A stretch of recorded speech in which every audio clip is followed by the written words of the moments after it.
Well, good morning, folks. How's everybody doing? This is the Outlaw Hatfield back at you one more time. Decided to go live this morning again. Good morning, folks. Woke up a few minutes ago, got some coffee in me. So, hey, Caleb, how are you, sir? Scott, what's going on? Guys, I will be posting the links out there on the gun channel side. So, if anybody'd like to jump in here and waste a little time this morning, you're more than welcome to do so. Like I said, I just woke up probably 30 minutes ago. So,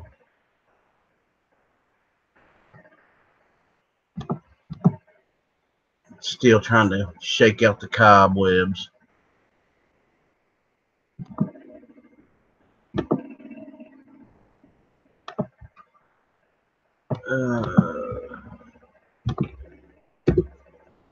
This early morning thing is not something I am used to, let me tell you.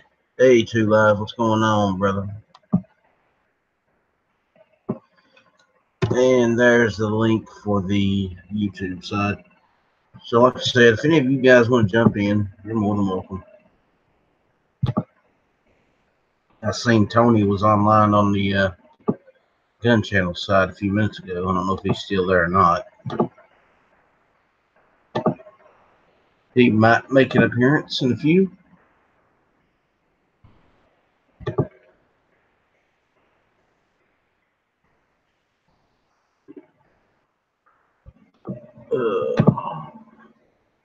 Hey, fine. How you doing, buddy? Evening, dude. It's 6:48 in the morning. The hell are you talking about that evening shit?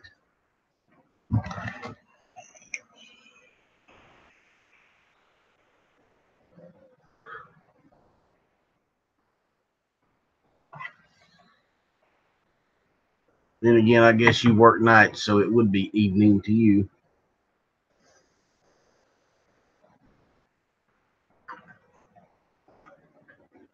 You're probably about ready for bed, ain't you?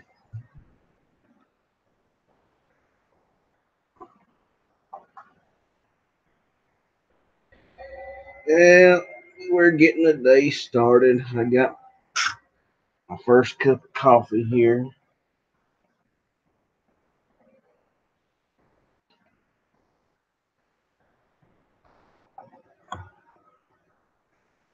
Yeah, exactly. That's the way I used to be. People, when I worked those late nights, that was it.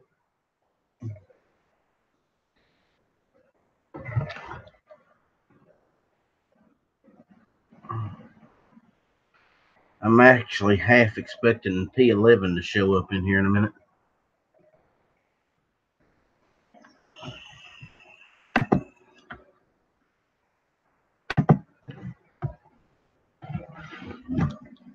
That is, if he even got the notification that I was live, which I've noticed doesn't happen that often anymore. So,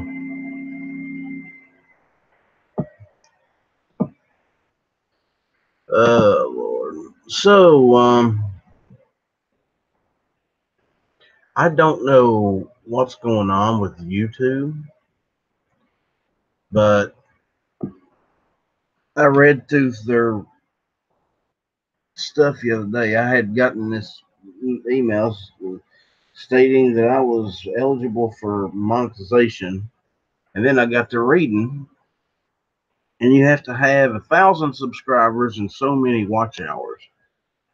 Well, I've got the watch hours easy, but I'm nowhere near 1,000 subs, so I don't know what the hell they're talking about.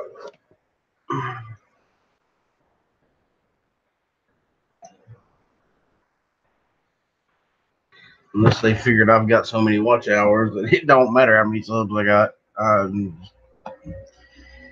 It's a confusing mess, if you ask me. But anyway, I'm off today, so. Oh, and what are we having for supper there, Fine Ape?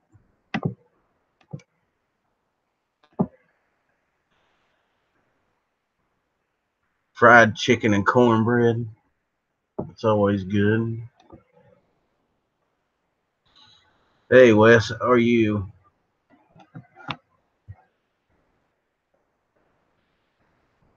From Indy. How's the weather in Indy this morning? Cold, I suspect.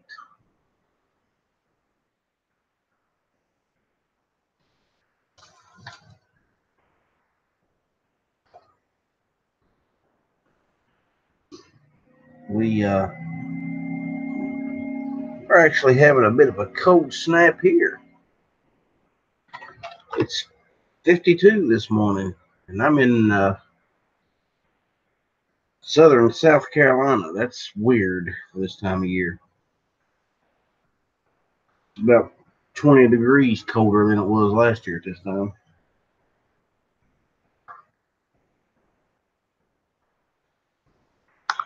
It's kind of making me a bit nervous. We might be actually going to have a cold winter, which for me sucks because I hate cold weather. Hey, David, how you doing, man? The hell are all of you people doing up this time of day? Good Lord. It's almost like you got to get up and go to work or something. That sucks. Folks need to get a job like mine. You know, you don't have to worry about being there till 10 or 11 o'clock in the morning.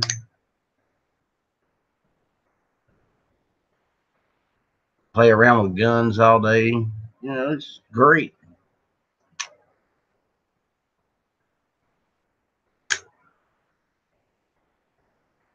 Oh, we got a new toy at work. Yesterday it was a PS90. I picked this gun up and I was holding it and I was thinking, oh, how well this would look in my gun cabinet.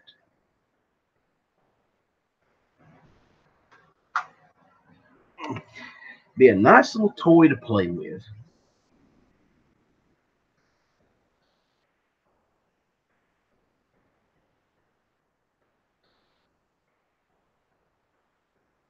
About $1,200 for that, by the way.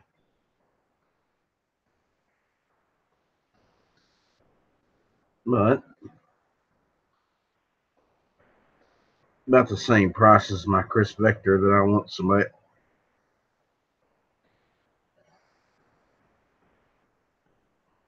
Just be a nice little something to have around, you know.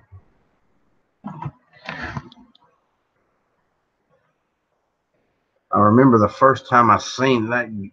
Yeah, 1,200 get three.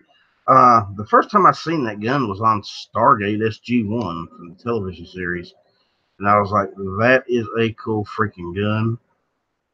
And to actually hold one in your hands, it feels amazing. By the way, it's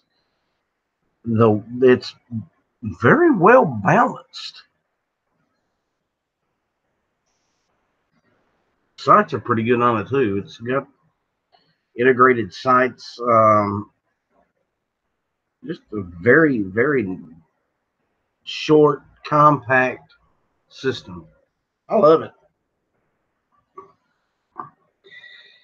I just wish they'd make one that fired 5.56 instead of that.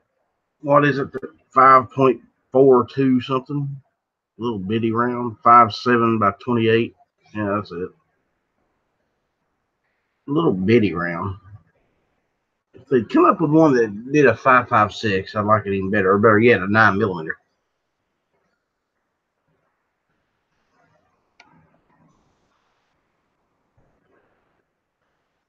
But then again, it holds 50 of those little 5x7s. So now, if I was going to pay what $3,600 on a fucking gun, it wouldn't be that for three of those. Hell, for that much money, I could get it. the if that CZ brand I'm wanting.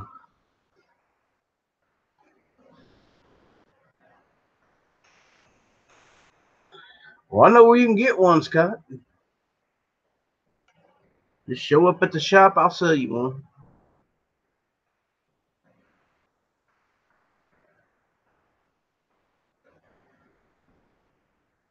And then I'll sell you the red dot to put on it.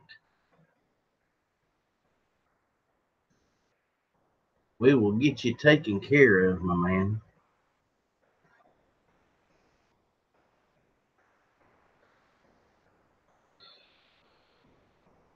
And if that don't suit you, I'll sell you a shotgun, whatever else you might want.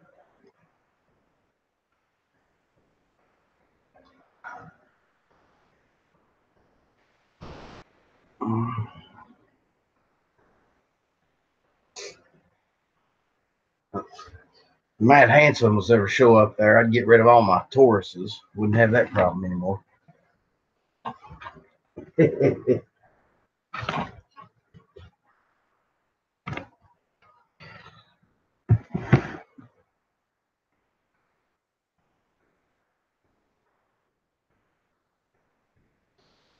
We don't do used guns there.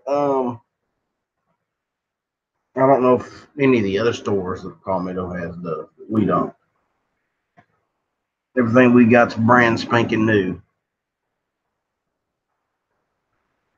Only round that's been put through them is test round that the companies fire before they ship them.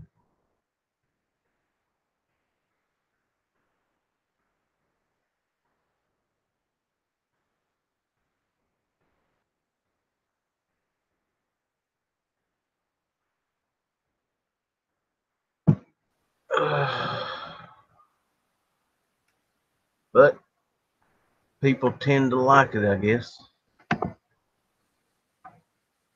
Well, hello, fine ape. I see you snuck in here on me. Sneaky, sneaky. Yeah. In a quick way. So what was dinner tonight, my friend? Dinner was some fancy ramen bowl soup that was supposed to be sour and spicy. And then I had some pretzel bread that I had put in the toaster oven on very low heat for a couple hours, so I got actually like a regular pretzel instead of pretzel bread. So I just kind of crumbled some of that up and sopped up the rest of the soup. Oh, there you go. Good thing is that stuff keeps almost indefinitely as long as it stays dry. Yeah. I can't, and I got off work last night. I stopped by Subway, got me a sandwich, bag of chips. That was dinner. I ain't gonna complain because I like sandwiches. Yeah. So what's new with you? Anything going on in your world? Had to go in an hour early for a 5-minute meeting. So that was fun. Okay, so they had you go in early for a 5-minute meeting that they could have done 5 minutes before you normally started. It was more kind of a 5 minutes of what they wanted to say, and then the rest was kind of, well, how do you think we can improve efficiency in this cell or something like that? So, Oh, one of those meetings. mm-hmm.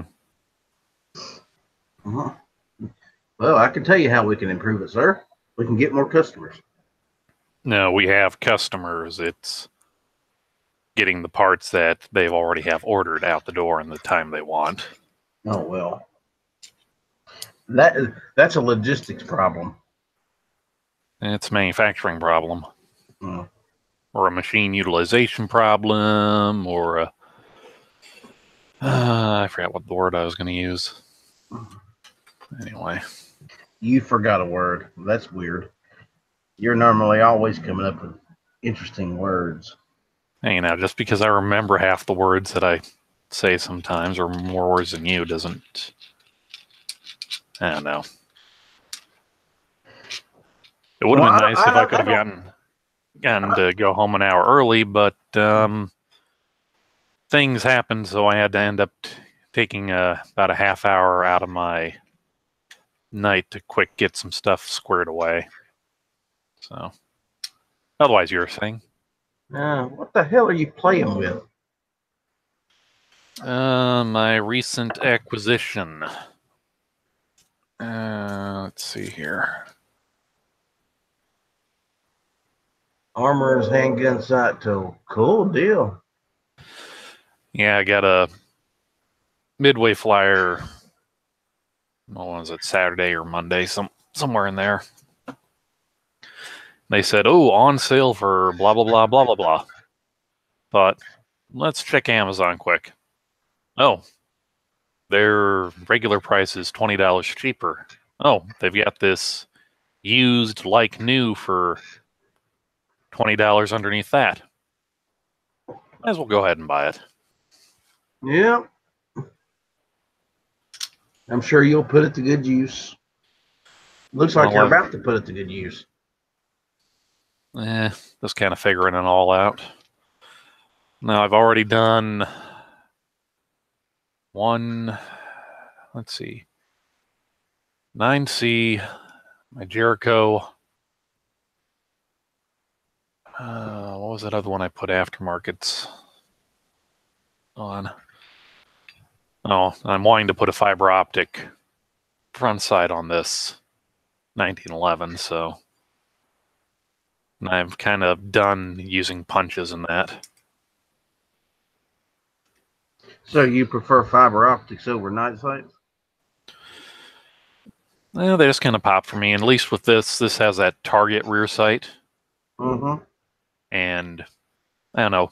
It's what's on my or fiber optic front sight's what's on my regular carry gun anyway. So that's that one of those Willie Clapp GP100s. It's kind of like their is there 10 millimeter now? It's got that fiber optic front sight, then like the Novak rear sight on it. Uh-huh. Well, my GP100 just had this little push pin at the top of the barrel. You stuck something in there to press the pin, and then sight pops right out. Yeah, my Red Hawk actually has that. But my Super Red Hawk doesn't because it got one of the rolling revisions where I'll just use this as an example. Like if this was the barrel on the Super Red Hawk, before it had like a silver soldered raised part, and then it used the same front sight as the GP100s. It had the same little push pin mechanism to where you could just pop them out. Now it's just all one big piece that's just screwed onto the top of the barrel. I suppose it was cheaper and more efficient to drill tap than it was to actually silver solder something on.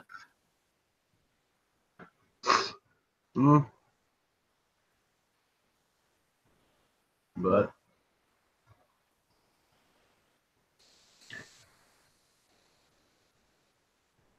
so that thing just pushes the sight out, breaks it free, and then okay.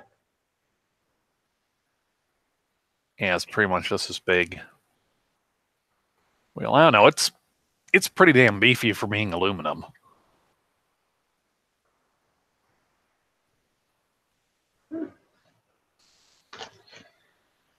I reckon that's a good tool to have around, especially if you do a lot of stuff like that.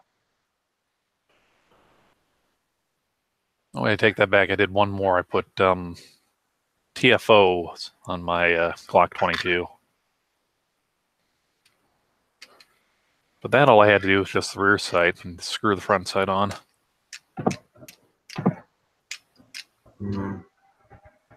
Yes, we know Ellis's favoriteest gun in the whole wide world is a Glock. Yes, absolutely. I'm enamored by them. Well, they're big, they're black, and they're Austrian. So, however that tickles your fancy. Yep. I know I set that site here someplace. I kind of like the ones from the Czech Republic a little better. The P10s. No, that'll work. I'll take that.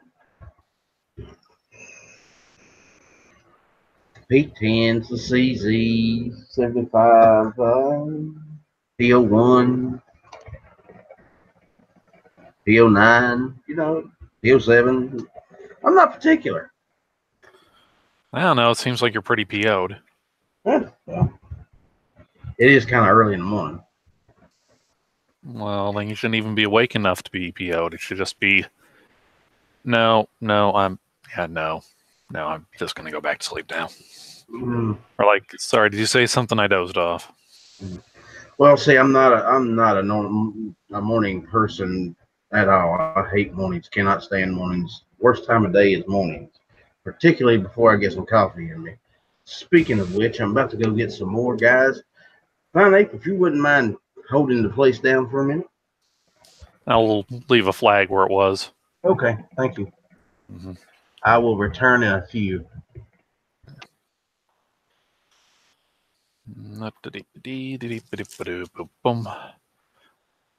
All right, let's see. Who do we have out in the YouTubes? And we got Scott, P97, Caleb Popejoy, 2 Live Moo, Scott again, Outlaw, myself, Wisbrush. Okay. David Bowling. It's Scott again, David Bowling again, never enough sprinkles. Gizzard Gary. What? My lovely radio voice or the thought of Ellis and Deluxe? Or did George just fall on you? I would think that would wake you up or put you permanently to sleep. Let's see. We've got person never enough sprinkles and Drew Seifer. Ellis.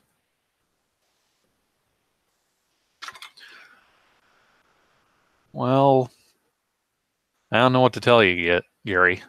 That's something you need to sort out.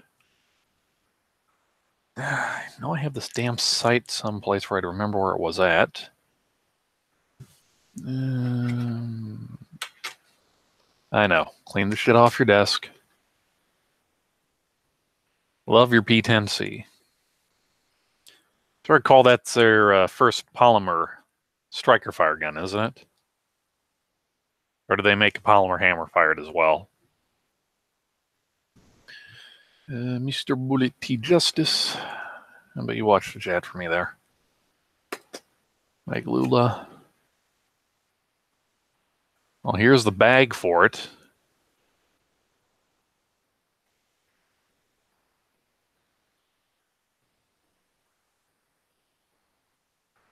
Oh yes, very happy Hallows Eve to all. I don't know what the hell kind of voice that was, but it is. Yeah, so who's going out trick-or-treating and who's just going to lay in wait in the bushes and scare kids and take them their candy? If you'd answered yes to either, shame on you. Okay, I don't need my 44 special dies over here right now.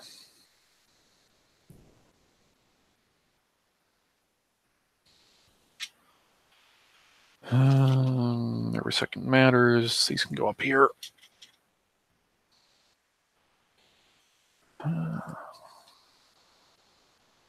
Oh yes, with it being Halloween, go over to Clover Tech channel. Clover Tech's other disused channel, because I believe he will be reading some scary poetry this evening on Halloween. As to anything else, I'm not completely sure. Except Matt's doing, I think he settled on doing Sunday afternoon, Sunday evenings for his trigger time chat. And I just dropped a bullet.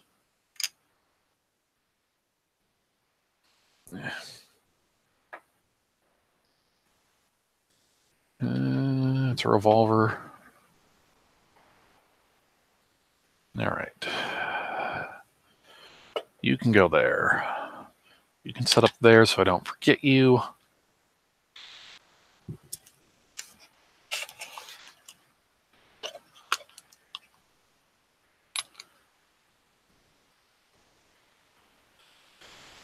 Got in some Hunter's Supply.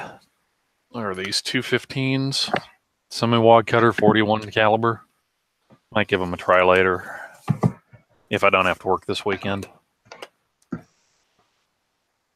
Well, let's hope you don't have to work this weekend. That would suck. I don't know. I get fairly well compensated for it. It's not like it'd be the I get long. fairly well compensated every day at work. I get to play with guns all day. True, but playing with guns cannot be exchanged for goods and services. Well, especially if they're not your guns. Well, this is true, they're not my guns, but you'd like them to be your guns. Oh, absolutely. We have a wide variety of Daniel Defense, FN, CZ, H&K.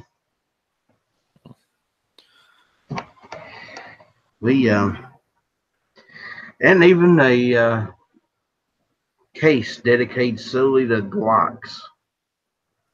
As unfortunate as that is. Let me guess, it's your favoriteest, most requested spot to work, and they make you work it anyway. Actually, no. More people come in and look at the CZs and the SIGs than they do the Glocks. Of course, they buy more Glocks, but butts are what you sit on. Okay. Well, we need to make a patch panel.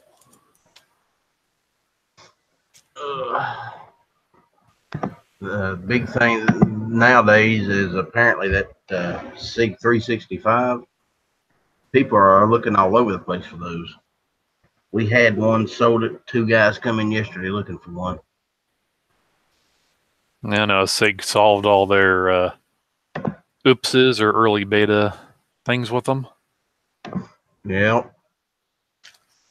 SIG's normally pretty good about that. If they come up with an issue, a problem with one of their guns or one of their gun designs, they're normally right on it to fix it. These are blackouts. They go over here.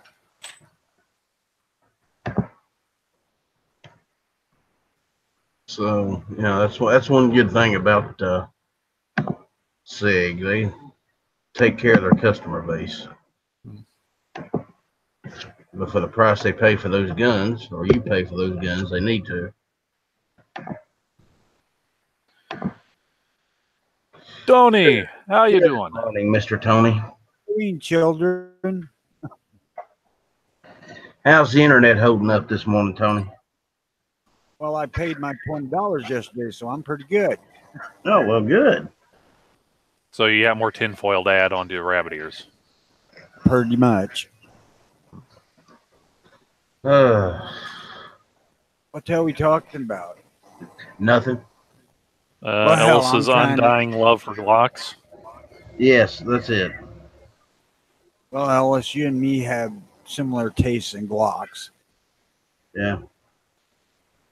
I got nothing against plastic guns, but I fucking dislike Glocks immensely. Yeah, so do I. I can't stand the grip. That's me right there. That's me in a nutshell. The grip sucks. I just can't get past it. Yeah. But whenever I get asked, that's what I recommend. Oh yeah, I mean, they are good. Work. They work. I just personally do not like them. And you know, in the last 2 weeks I've held 500 of them, but I can tell you, for 40 years, I've not ever considered buying a Ruger Mark, their little 22 pistol. Yep. Till they come out with the 45. That gun is a whole different animal. See, I would go with the Mark IV just because it's easier to clean. I don't give a shit about that. It's that ridiculous Luger grip angle, man. I can't stand it. Nambu. Oh, there it is. But the 2245 has got a 1911 grip angle, so it's considerably more comfortable to me. Yeah, I don't think the Mark IV has as much of that Luger angle as they used to have. I think it's in between, you know. Oh, Gary was hanging around out there. Is he still around, or he'd leave? But a Mark, I don't know. but I would not take apart a Mark I or a Mark II. Fuck that. I've heard horror stories. It's ain't not that bad. I got a Mark II. Yeah, that's what I have. Before they started fucking it all up. If you want to have a loaded chamber indicator, just make a little piece of sheet metal on the extractor, call it good. I don't need that big fucking billboard on the side of it. Ruger is all about letting you know there's a bullet in it. I think Springfield Armory has the best idea when it comes to a loaded chamber indicator. They got that little tab on top of the XDs. You can just run your thumb down it, and if it's popped up, you got a live round in there. You know? My llama has that. And that was a Spanish import pistol that wasn't of the best quality back in the 80s when it was very inexpensive. Now, we are being quarked, ladies and gentlemen. By whom? Gunpowder Beauty, of all people. Uh-oh. Did they get snow there the first time? I don't know. Well, we had a hard frost here. We had a light frost and a little dusting of snow a week or so ago. Yeah, last week, Mount Washington got 18 inches. Well, see, I'm about to do something asshole-ish. She's going live during my chat. How could she have the nerve to do such a thing? So because I'm just going to send her a link. Most people don't respect you, Hatfield. Yeah, I'm seeing that. I don't know. Did you burn your will not get throat punch, get out of jail free card with her already? No, not yet. But see, I just sent her a link to my chat. Hey, I'm live, damn it. You're killing me here. You're killing me. Well, then you won't be live for very long. Yeah, this is true. It's a good thing she can't reach. Good thing she can't reach right through the internet. Yeah, I know. Well, turn around so I can smack you in the back of the head. What? I don't know. I'm sure she could get I'm sure if she really wanted to, she'd get a throat punch to me. You know, she throat punches Tardot and said, "Send it to me," and then he throat punches somebody else, and eventually it works its way down south. It's just going to be a lot of people spitting up blood for a few days. I just want to say, rest in peace, Sarge's 70s porn stash. Sarge shave? Yeah. It's not even oh wait, tomorrow's November. So Sarge shaved the mustache. Must be doing No Shave November then. Yep. Oh boy. Oh boy. Yes, I think we should have a moment of silence for Sarge's mustache. Okay, I'm glad that's over. Oh damn! I was waiting for Gunpowder just to pop in and say, "What the fuck, goddamn, are you doing?" Hi, Outlaw. Yeah. Oh, she's gonna cuss me. I'm expecting it. I just can't wait till it's about February and she's bitching about the cold. Because you know it's gonna happen. Oh yeah, yep, exactly. Yep. Coming from Texas all the way north, oh yeah, that's gonna happen. That first winter's gonna suck. Every winter sucks. I agree. Not every winter sucks, but some winters suck harder than others. Yes. And not in the good way. I've been in this son of a bitch forever, and it sucked forever.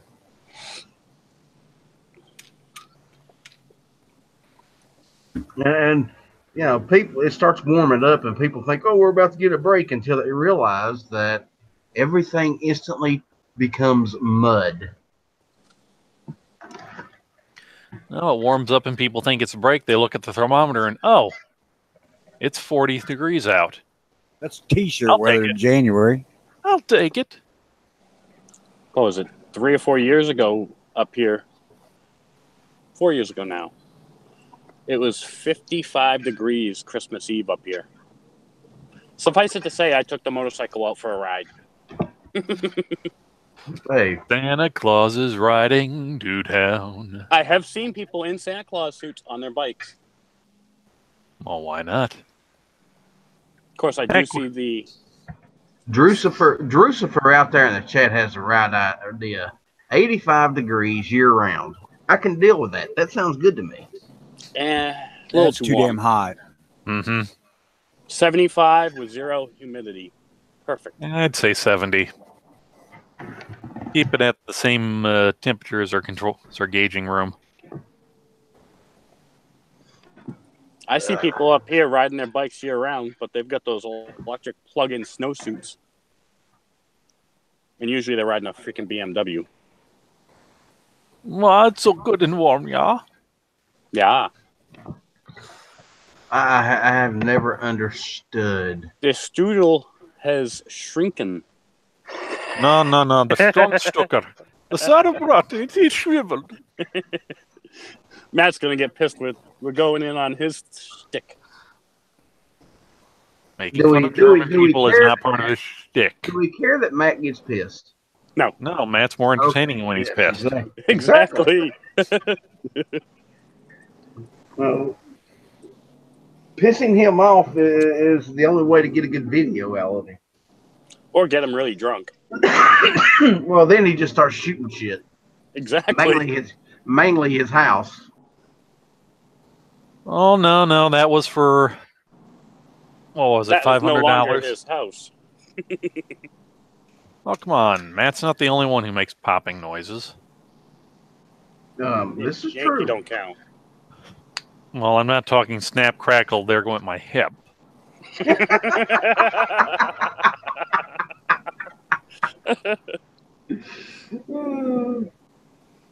was perfect. I am going to have to file on the very bottom of the site where it's not supposed to be filed. I had to do that with the sights I put on my GP100. Those MEPRA lights. Mm-hmm. They wouldn't go directly in, so you had to file off quite a bit of the sight to actually get it to fit properly. Well, here's the dilemma. This is a traditional round top 1911. So anything that hangs over the back there is going to hit. I mean, it's got this flat on the front. Focus, come on. Just focused. Okay, fuck you, camera, come on. There we go. There it is. Yeah. But the original site...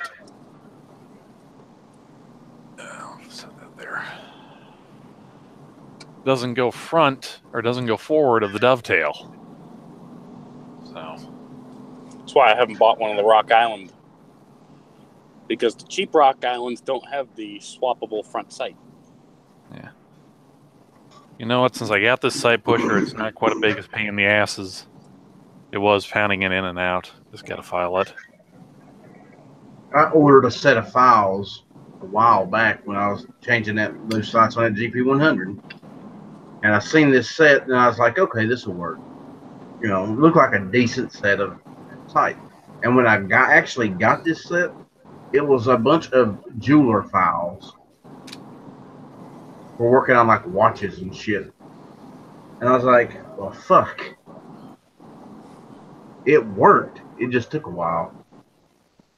Yep. So now I'm going to have to spend money and get another set. You like these tiny little files here? Yeah. Actually, one where I ground one of the edges off so it wasn't undercutting.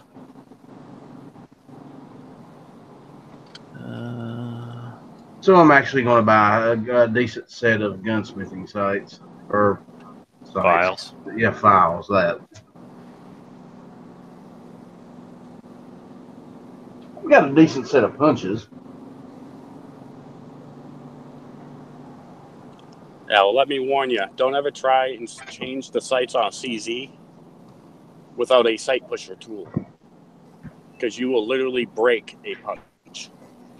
Well, if I'm going to change, CZs are a bit finicky. If I was going to do that, I'd just take it to a gunsmith right here. You take That's care what of I this. ended up doing after I broke a punch. Steel punch, brass punch, Delron punch. Steel punch. Okay. They're press I just- fit in. Just can't do it. It's too well built. I just can't do it, Captain. Bobby, I'm sorry. We can't move the truck, Bobby. She's just too solidly built. All right.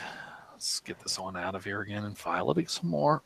I don't know which is sad. I know where that reference comes from, or the fact that you're quoting it. What? The fact that I'm quoting King of the Hill? Yes. Well, it kind of fit the motif of it's too well built. Well. Damn lousy quality. Yeah. Actually, that's something I say almost daily. That's because they are not doing their job. Let me get you. You say that every time you pick up a Glock, right? No, I say that every time I send something up to be signed off and approved for production, and it sits for a day and a half. Or we get done running the job and no one's bothered to actually do the sign-off. And how often does that happen? It's a daily occurrence. It depends on whether it's Friday or a Thursday. I think this side's one that cuts.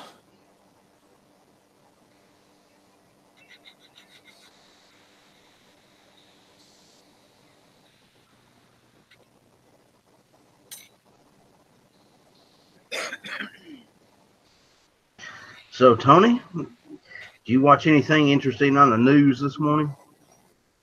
No, Mm. there hasn't been anything interesting on the news for about 2 years.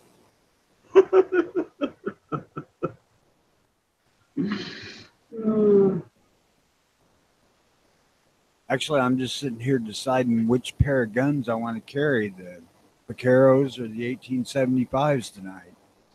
The 1875s. Always go with the 1875s.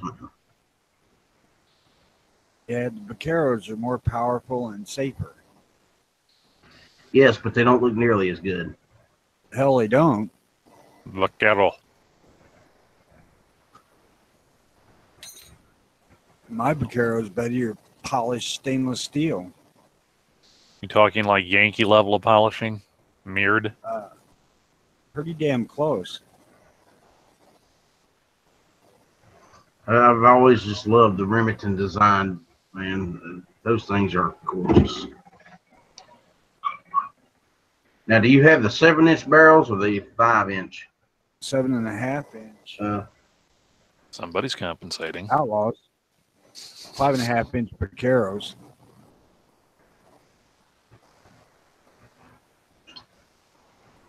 It is what it is, man. The man I didn't ask for it is just they dropped off the package and here it is. Oh, I wish somebody would drop off a package like that at my front door. That'd be wonderful. A 7-inch dick. So how much is No. Ponery? So how much is Ponery costing? How much is Ponery what? Someone is roboting bad. Skynet has gotten Scott.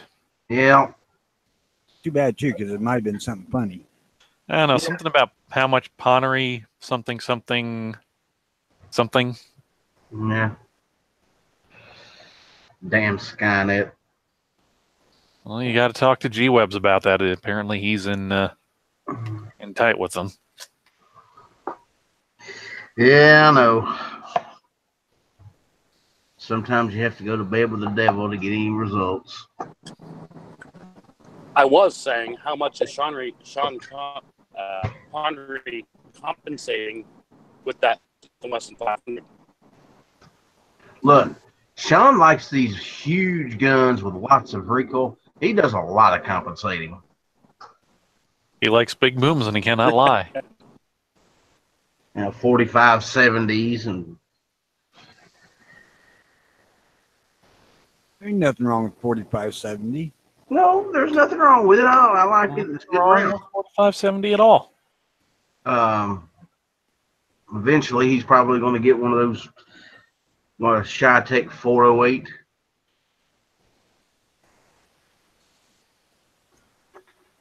The intervention, as it's called. I wouldn't mind having one of those myself, though. And I wouldn't want to carry that bitch around because heavy as hell.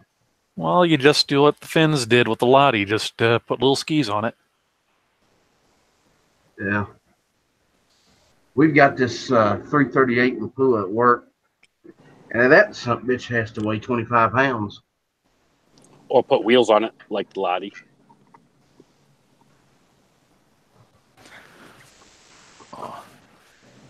I don't know. The skis have more charm, though. Wheels are just, put wheels on it. Well, skis for 3/4 of the year, wheels for the other quarter.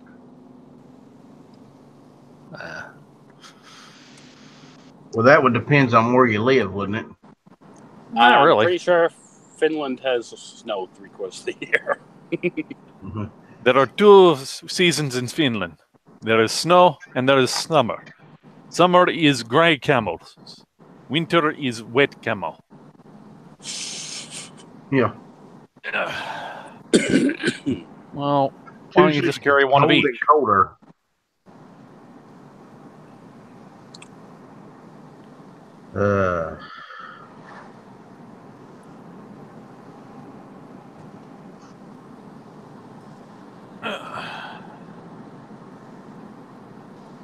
Cold and colder. Cold and Yep. colder. No. Yeah, it's the same temperatures as in Alaska. Cold and colder. I think I'm going to have to order one of those Russian fur hats. Shit, it's probably about 55 here this morning. Well, if it's 55 there, it's warmer there than it is here. Oh, it's definitely warmer there than here. Significantly. Yeah, what is it here now?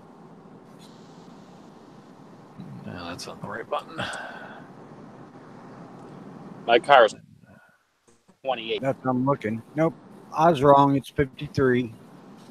Oh, well, then you got me beat by 1 degree. Wah, wah, wah. Which is kind of sad considering you're, several hundred miles north of my position? Yep. That's going to change today, though, because we're just right under a cold front at the moment. I don't know what all you're complaining about. It's 35 here. You'll see, that's just too damn cold. Well, just because your insulation doesn't insulate like my insulation does.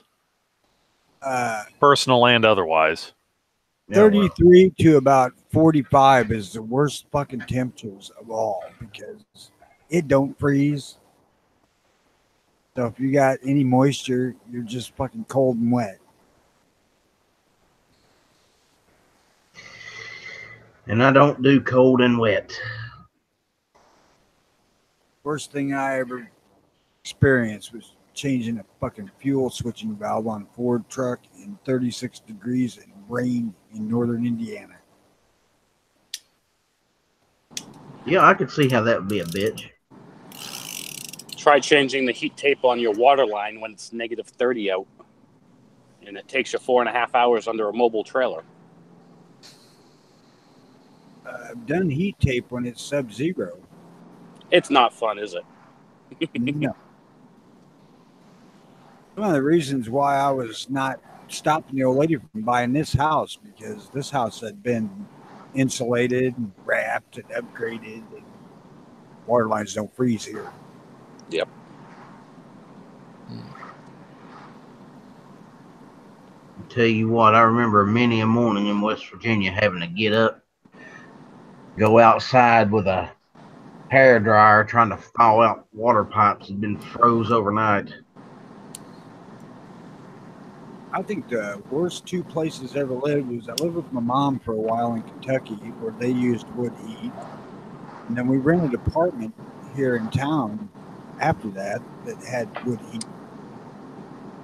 Getting up in the morning and having to light a fucking stove when it's cold is bitch. Well, see, we had coal heat. We'd use wood. We had a wood and coal burning stove, and we'd start it with wood, of course, because you have to. And then we'd bank it off at night, and I'd still have fire the next morning. 9 hours later. So. Yeah, I could load up a wood stove and still be burning because I sleep about 6 hours a night. Well, the primary heat in my mom's house down in Kentucky wouldn't last all night. It was kind of a shitty stove, but she had a wood cook stove in the kitchen that was really good. So you could at least go in there and start it and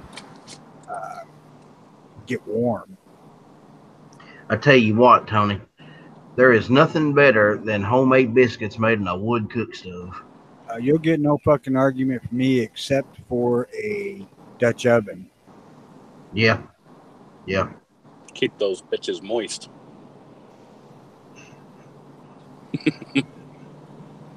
We had the heating stove in the living room, and then we had the cook stove in the kitchen. Of course, we had the electric stove too, But if the electricity goes off, we still had a way to cook and keep the house warm. My mom's house didn't have nothing else. You needed that fucker with wood, period. But and it'd take a little while for that wood stove to get hot enough to actually cook on. But man, once it did, it was rolling. She was down in somewhat East Kentucky, and it never got really bitter cold down there while we was there.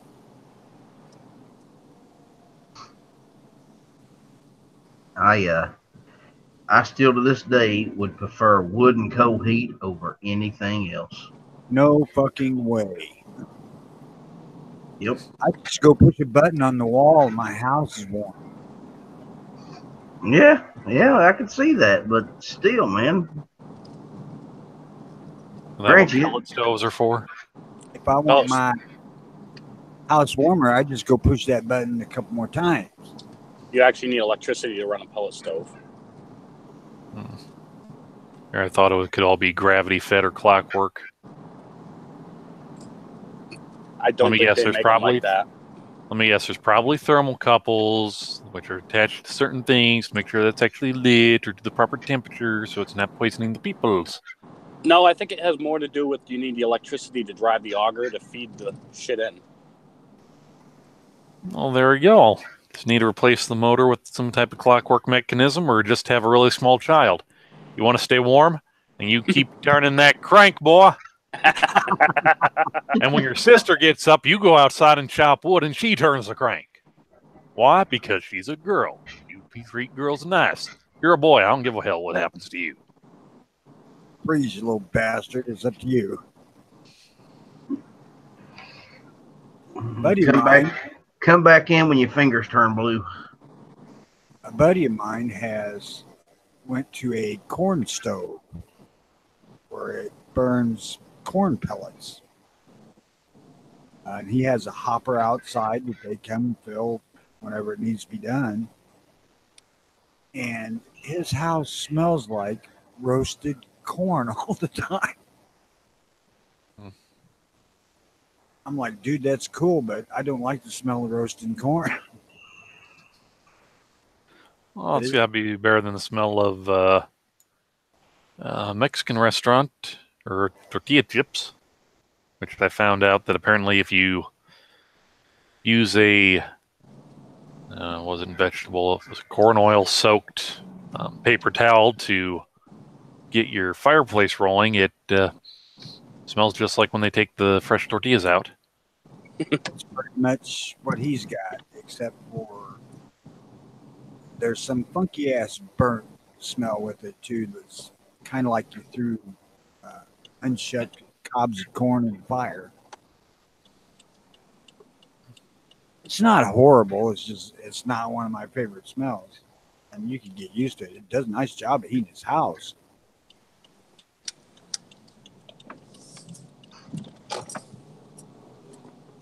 I don't know. We used to burn apple wood, and that make the house smell really good.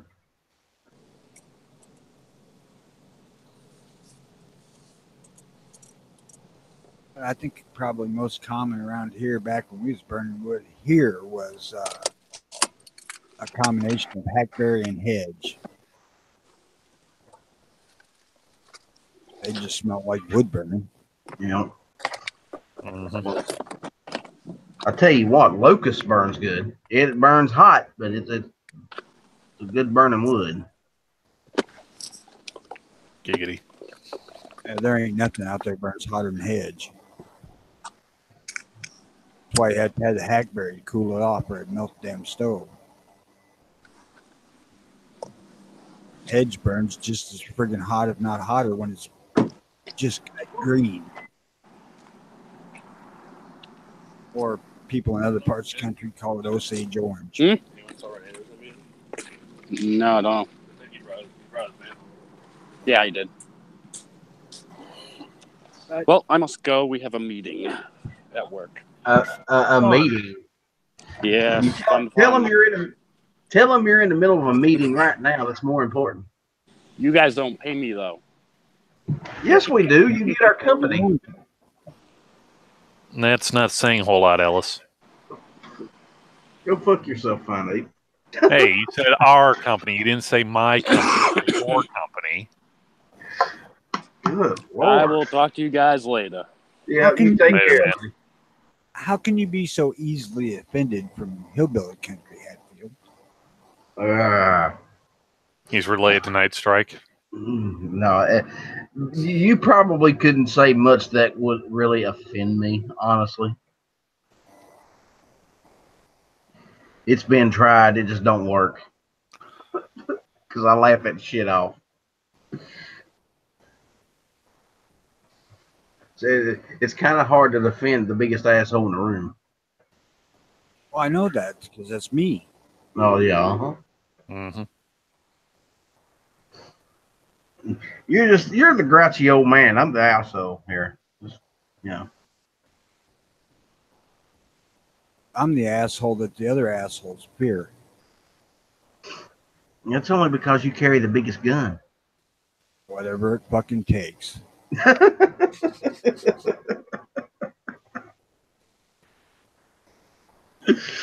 You're the only guy I know that carries single action 45s. Sorry, dude. Mostly I carry single action 44 Magnums. Oh, that too. That was the whole point behind buying the damn Vaqueros, because I wanted everything I had to be 44 Magnum.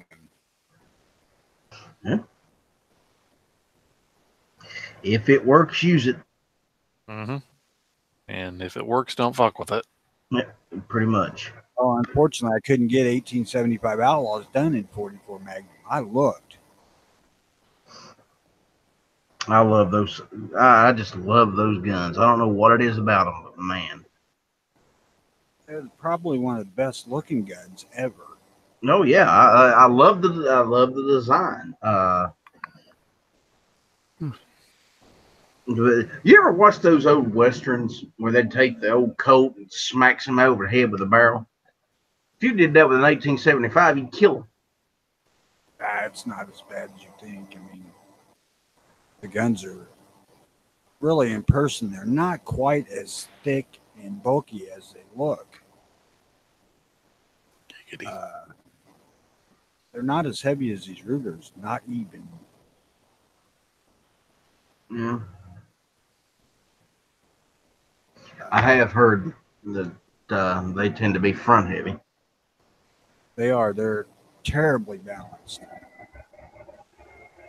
But they're really accurate too. I mean, they're really good for that. Where the Rugers suffer a little. Mm-hmm. I will eventually get one. Sound like Ponnery now. Hey. Yeah, right behind the PS90, the Chris Victor, the Bren 2. I've got a list. I will admit it. I've got the little list. And I've got some decent firearms on that list.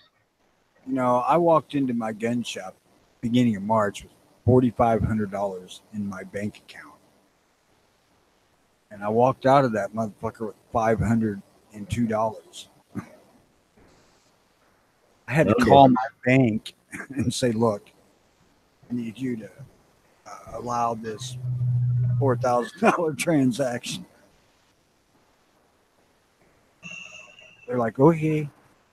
And I walked out of there with one of the Vaqueros, the two Outlaws, 1895 Marlin, and a couple other things. That bought a gun for the old lady that she hated. How many times have you heard us say you don't buy a gun for your wife, you take her and let her pick it out? Unless, of course, you want to keep the gun for yourself and you're just telling her it's for her. Oh, I didn't. No, fuck no. I didn't like it either. That Walther CCP, that first one was a piece of shit, actually. They have not improved their triggers regardless of what they say. Still feels like a damn screen door. Maybe on those, but those PPQ triggers, man, those are amazing. Again, the only reason why I'm interested is because it's kind of like a P7, but it's not $3,000. I got a LC 380 Ruger. Just got it for my daughter a week or two ago. And it actually has a pretty nice, smooth trigger, even pull. Way better than most other semis that I've had my hands on, including a couple of Glocks. But it's hammer, it's not striker. Trying to remember if the said it was just a regular LCP. It's earlier than that. It's an LC 380. LC 380. What's that new one? That EC9? Oh, no. Okay, no, the LCP came first. The LC 380 is like it's their LC9 but chambered in 380.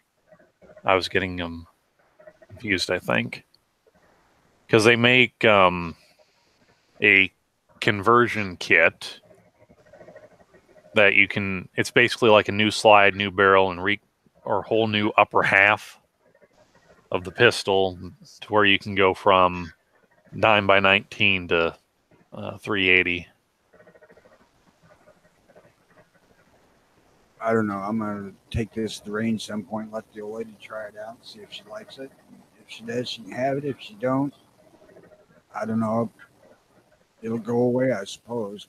I won't keep it around here if I'm going to use it.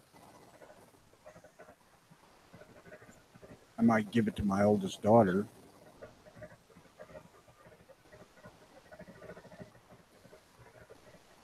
But my old lady picked out a Rossi 851, 38 special 4-inch revolver. That's a little big for carry for a 5-foot-tall woman that weighs 100 pounds, but what do you want? Mm-hmm. Hey, if she can handle it, let her have it. If she'll shoot it, even better. Exactly. Oh yeah, she's had it out and shot several hundred rounds out of it. She's got a pretty good grasp on how to work it. Bitch has got better trigger control than I. She can do the balance of the dime on the end of the sight and pull the trigger without dropping the dime. First fucking time she tried it, she did it. I do that. Sometimes I do fairly well, other times not so much. She did it with the Smith & Wesson Sigma. Oh, wow. Now, it's a Sigma that's had a lot of trigger work done on it, so the trigger's pretty good, but it ain't all that good. I can do it about 50% of the time with the thing. She does it fucking first time. I want to haul off and belt her. I can do it with the 1911. fairly regularly. Well, single action, fuck yeah. But when I try it with the that SAR, that's a different ballgame.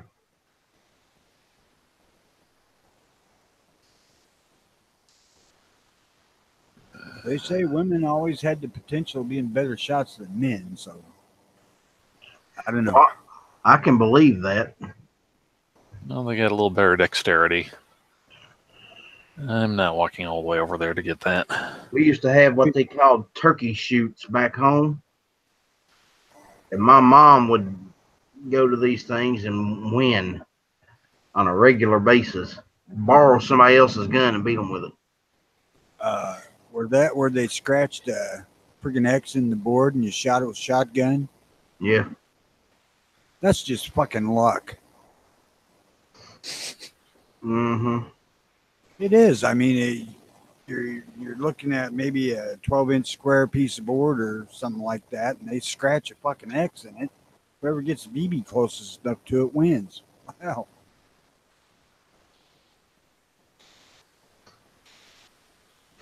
And when I lived down in Missouri, there was people that spent large amounts of money to buy guns with 33, 36-inch barrels with extra full chokes just to do that shit with. I'm like, you spent hundreds of dollars on a gun to win a $15 fucking turkey? Well, the where it come into play was, when you have one of these every week going on. I don't like turkey that fucking much. My favorite part of the turkey is a leg. So you can keep the rest of the bird. Just give me the legs. Giggity. Yep. Pretty much. In my most humble of opinions, that is the best meat on a turkey is the fucking legs. Take care, Gary. He's got to do that work thing. That sucks. I am off today, so I'm not too concerned.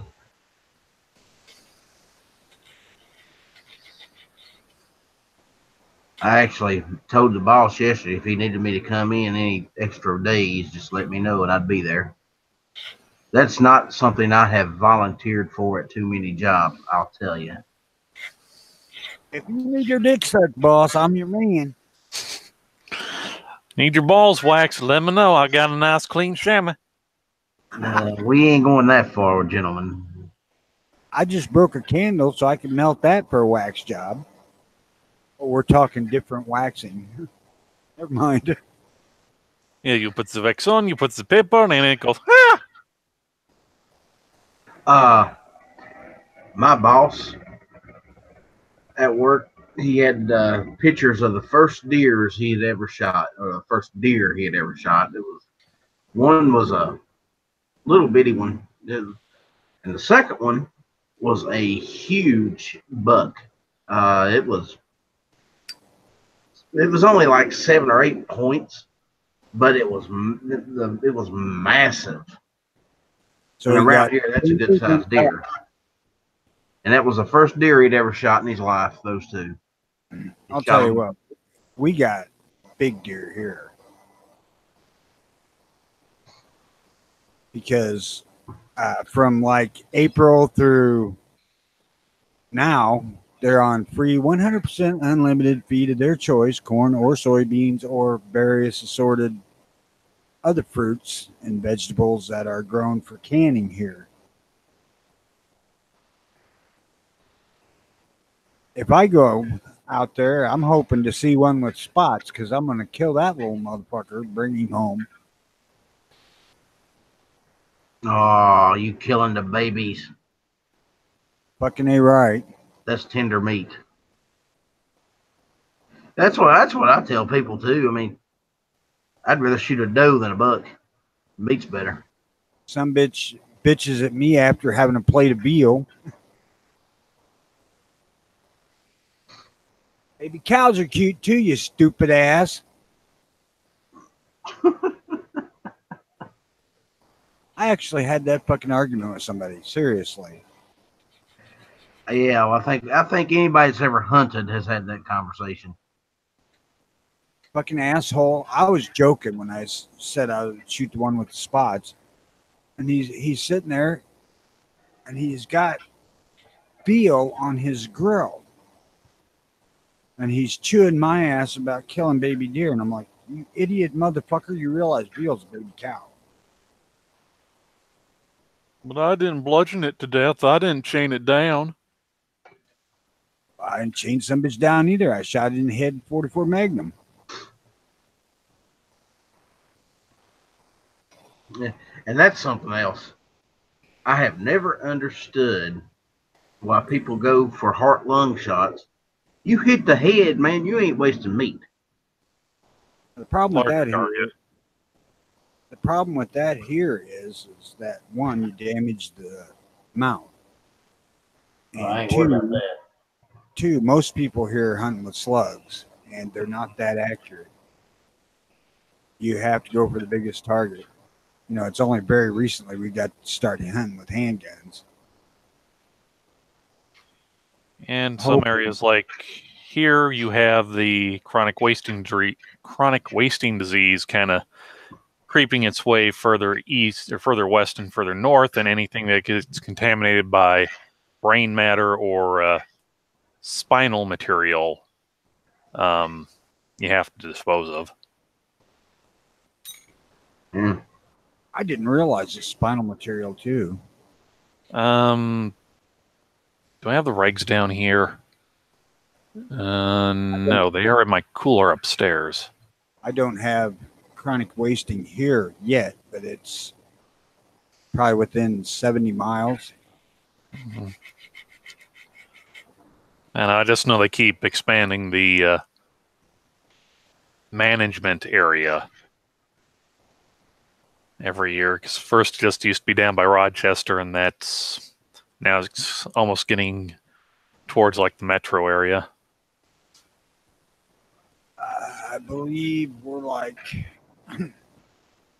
it's down about halfway between Chicago and the Bloomington Normal area, which is where I'm at. So it's, I don't know, 100 miles, 50 miles, somewhere in there. They put out a map every year, but hell, it's probably 7 months old now. It's all just best guess anyway. Best guesses anyway. Deer's got it. You don't. You have to kill them and actually take a peek in the brain.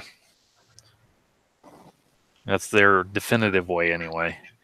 I need to square off that tip. I have a flat file. So far, I've been deer hunting with handgun several times, but I honestly don't give a fuck if I get one or not.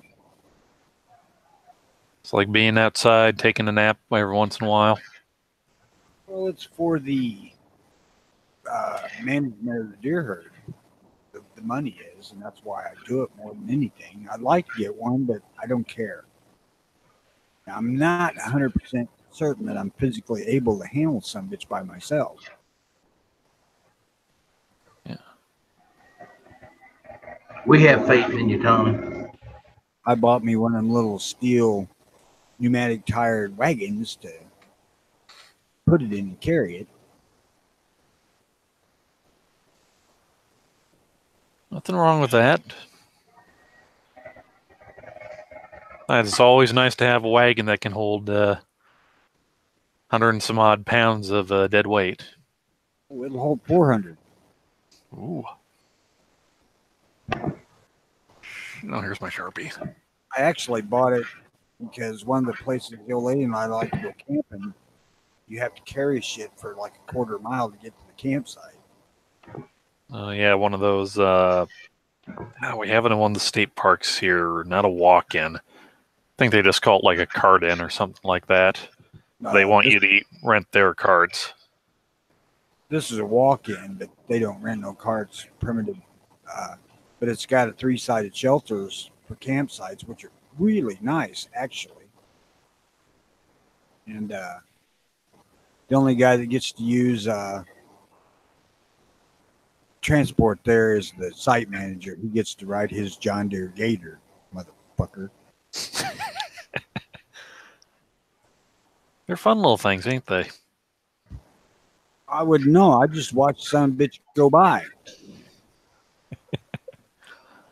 Hi, Gunpowder. Hi, Beauty. Good morning. Somebody quirked me this morning. Hey, it was not my intention. I was driving and I was bored and I was not sure who was sending me an email.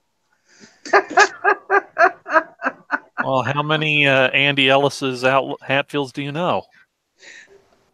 It wasn't the fact that I saw who it was. It was just, I saw the little icon up in the top of my phone that said, you got an email. I was like, well, it's most likely work or something. I didn't know you people get up this early. No, some of us stay up this late. That's what it hell, is. I've been up for 3 fucking hours. Yeah, I've been up for a while now. Yeah, I've been up since 5:30 because I had to take Tardot to work. I get up at 4 o'clock to make coffee for the old lady who gets up at 4:30.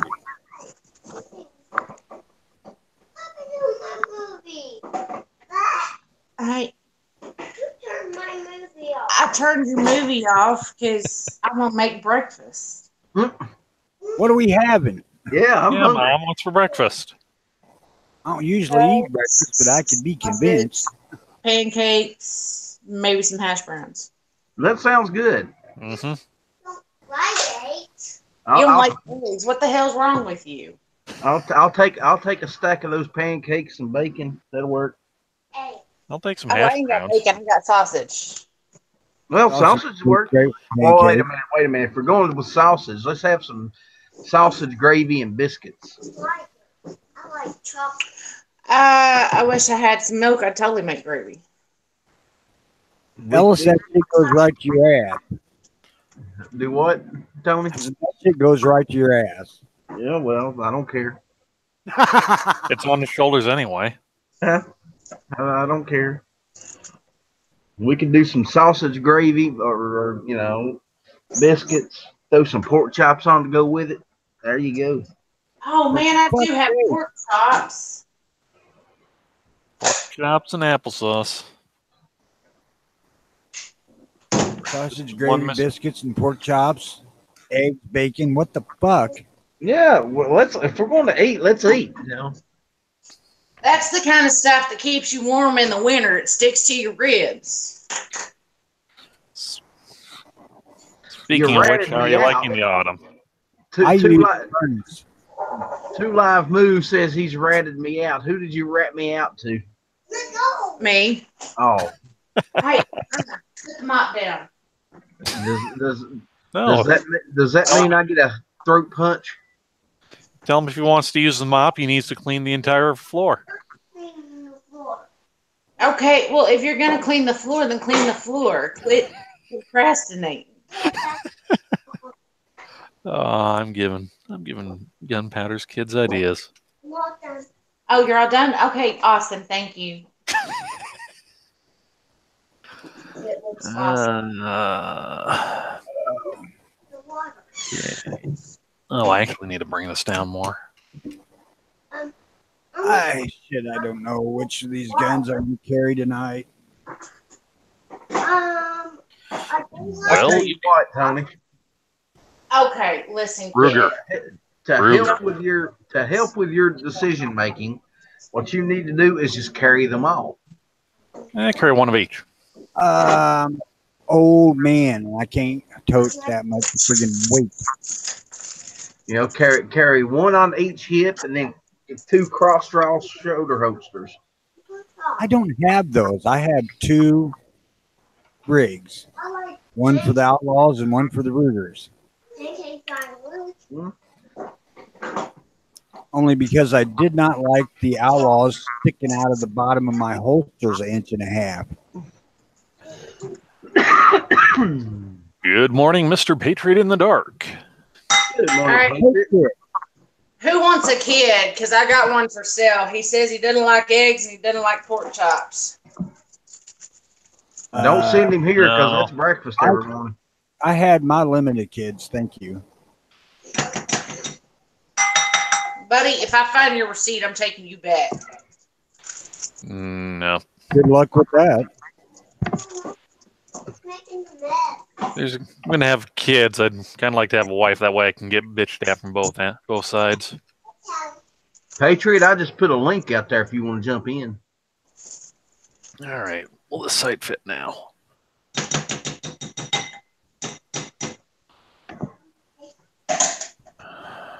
I really need to take the time to file the sites on all 4 of these freaking single action guns.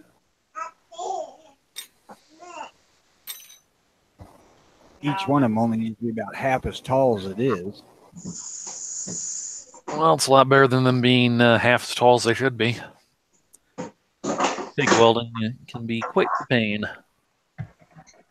Oh, this might clear now. This just might clear. Well, congratulations. It's only took you an hour to do a 5-minute job. Oh, no. I've been filing on this thing off and on for the past 3 weeks. Oh, well. Shit. It took 3 weeks. Well, I've been working pretty much. Let's see. Last day I had off was... When was the last day I had off? Let's see. I worked last weekend. I worked the weekend before that. I had one...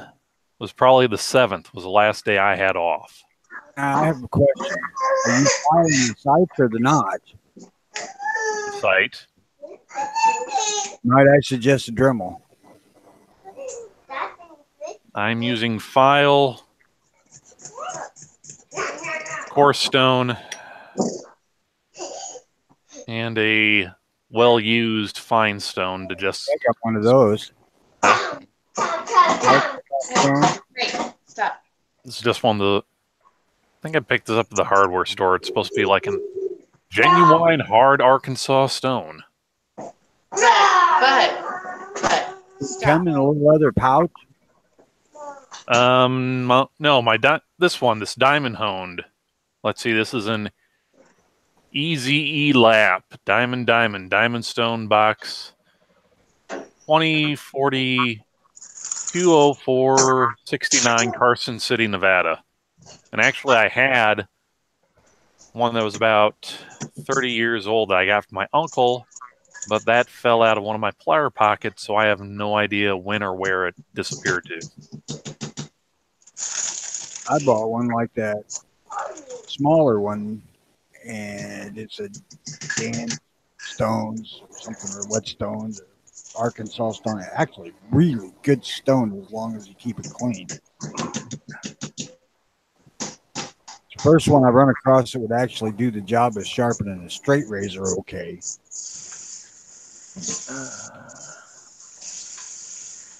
Yeah, that's what I've been using on my little Gerber one here. Damn, those razor blades only cost about a dime.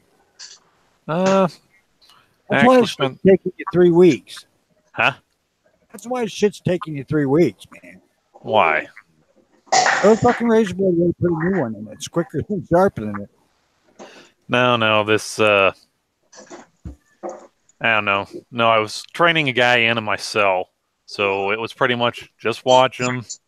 He'd already ran it before, but they didn't have anything else for him to do. So I've got another.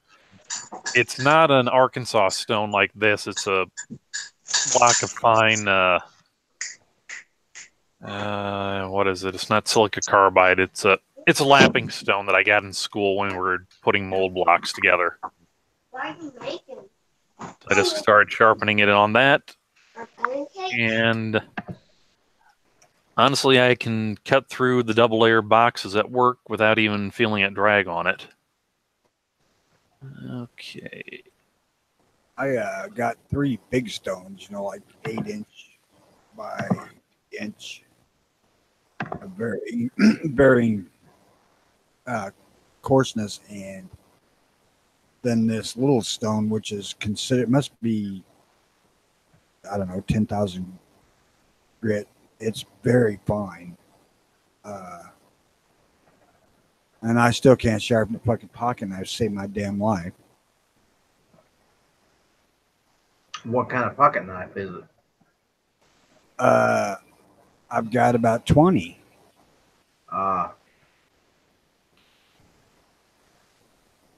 I've got I can't remember what it was. Case, I think. No. Buck.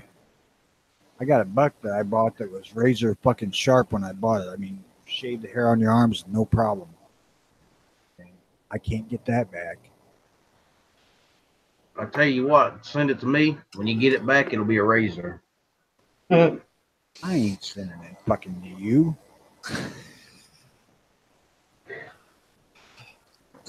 So you're saying you wouldn't trust an outlaw with anything sharper than a spork? No, I'm not saying that at all. I'm saying I ain't gonna waste $5 to send a fucking knife to somebody. Speaking of sharp knives, see if I can get this out of its scabbard. I had a guy at work sharpened this up for me about 10 years ago. It is still pretty darn sharp. And then again, it's just been sitting in its scabbard.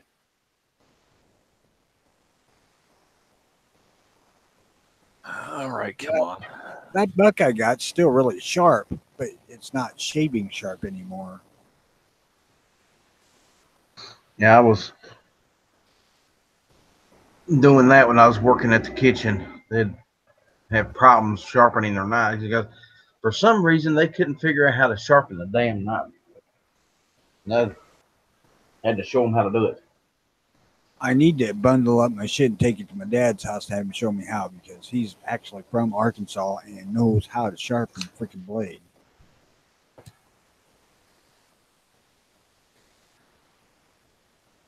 I just don't make special trips to see my dad. I just happen to go when I go.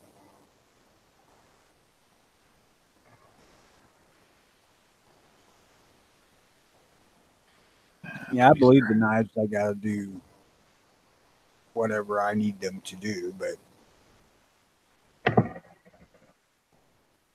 I don't know. I ain't tried to skin an animal with any of these new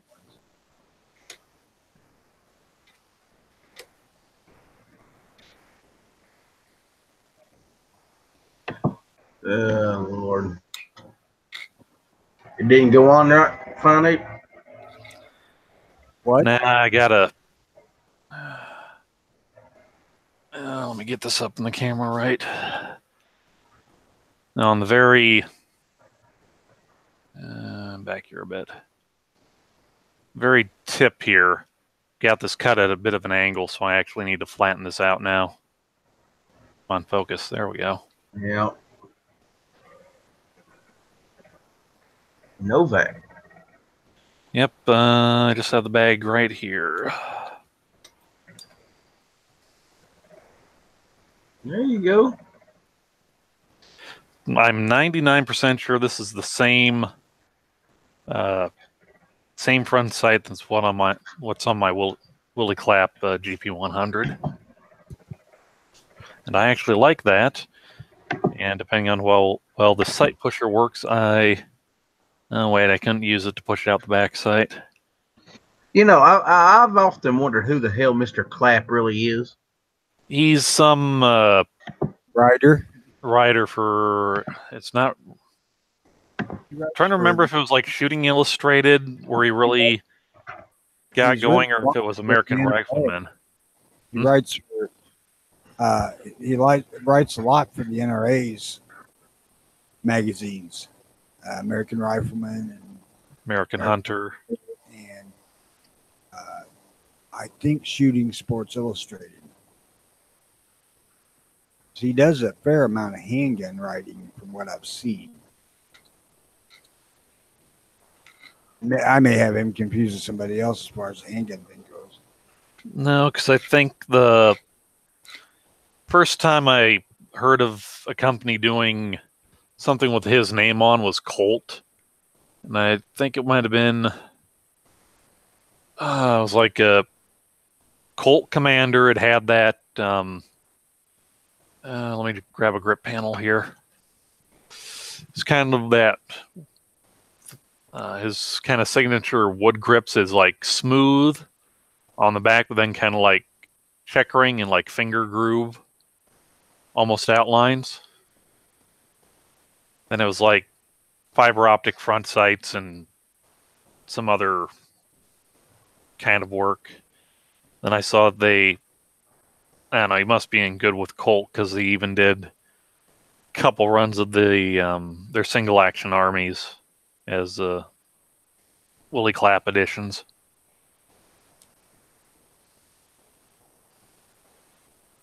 And I believe it's Wiley. Yeah, it is Wiley. Wiley. Mr. Clapp. I think he did a number of articles that were ode to specific rounds, like ode to a 30-06, the latest one being the ode to the 30-30. I don't know if he did them all, but I think that was him. That were actually really interesting reads.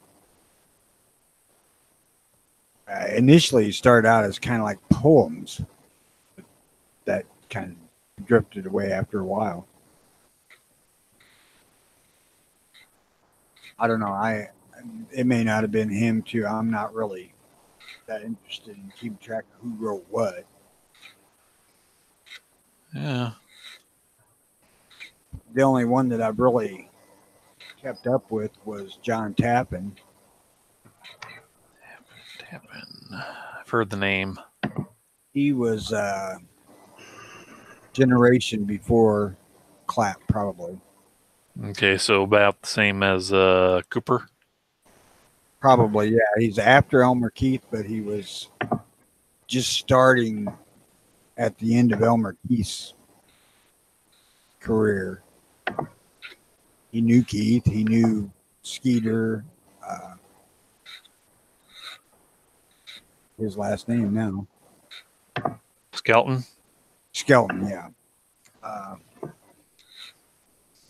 And he's got a website that's got quite a lot of interesting information on various guns.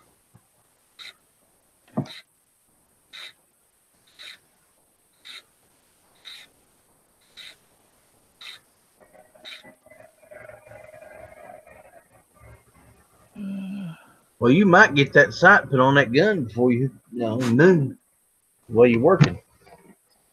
Well, rather take my time and screw it up slowly. That way I don't have to do anything else than screwing it up quickly. Yeah, exactly. It wasn't exactly a super expensive site, but I really don't like the idea of, oh, I spent this time and now it's Ruined. not going to work. I need to buy me a Bernier sight for my 4570, and I'm having a hard time convincing myself to plunk down the $200. Oh no, wait. Lyman does the Tang sights, not the actual Vernier. Hey, Scotsman. Well, look who's hanging around out in the chat. Good morning, Scotsman. What you mix in with your coffee this morning?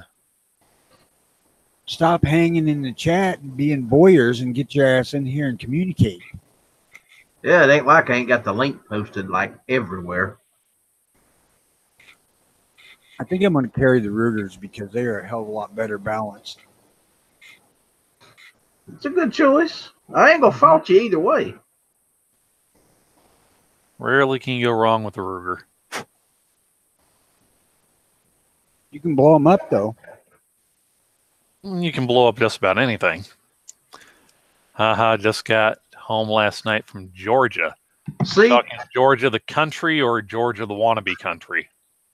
See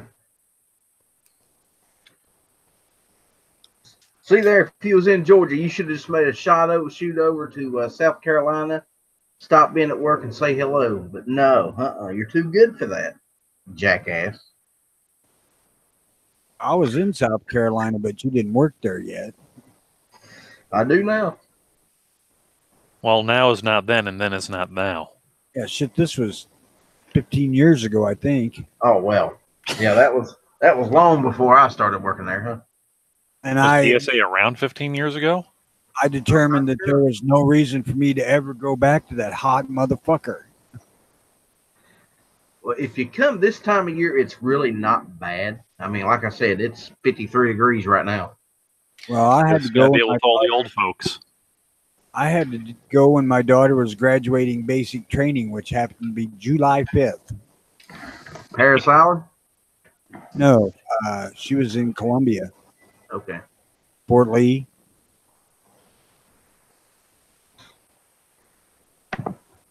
Actually, a nice facility. I was shocked.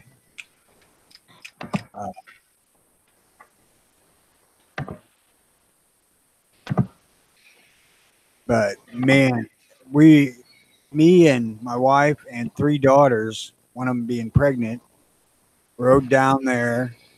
We left the night of July 4th and drove down there in a Dodge Aries with no air conditioning. It had air conditioning, but the little bastard overheat if you ran it. We drove down there, got there, went to the graduation the next day or later that day. Maybe she graduated on the 6th. That may be it too. I don't know. Seen fireworks in several places on our way down. Then got up the next morning after driving 700 and whatever miles to get there and drove her up to Arlington in the rain with the windows rolled up in a little car that didn't have air conditioning, which was horrible. Drove her up and dropped her off to Arlington, went back and picked up the other girls and drove home. And after that, I have no freaking use for driving anymore.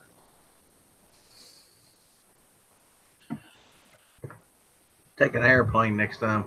Quicker. I drove a little over 2,000 miles in 4 days. I was done. Yeah, I can imagine that'd wear you completely out.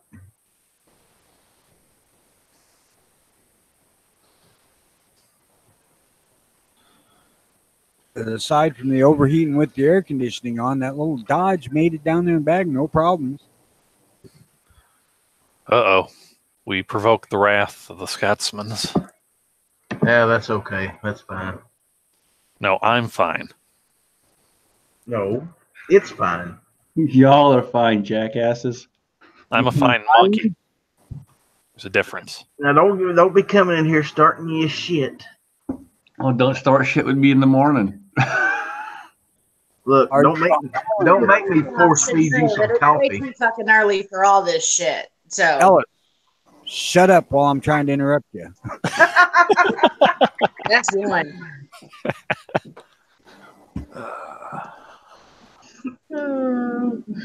Are you a Highland Scotsman? I'm from Wallace, if that tells you anything. Is that before or after the corn?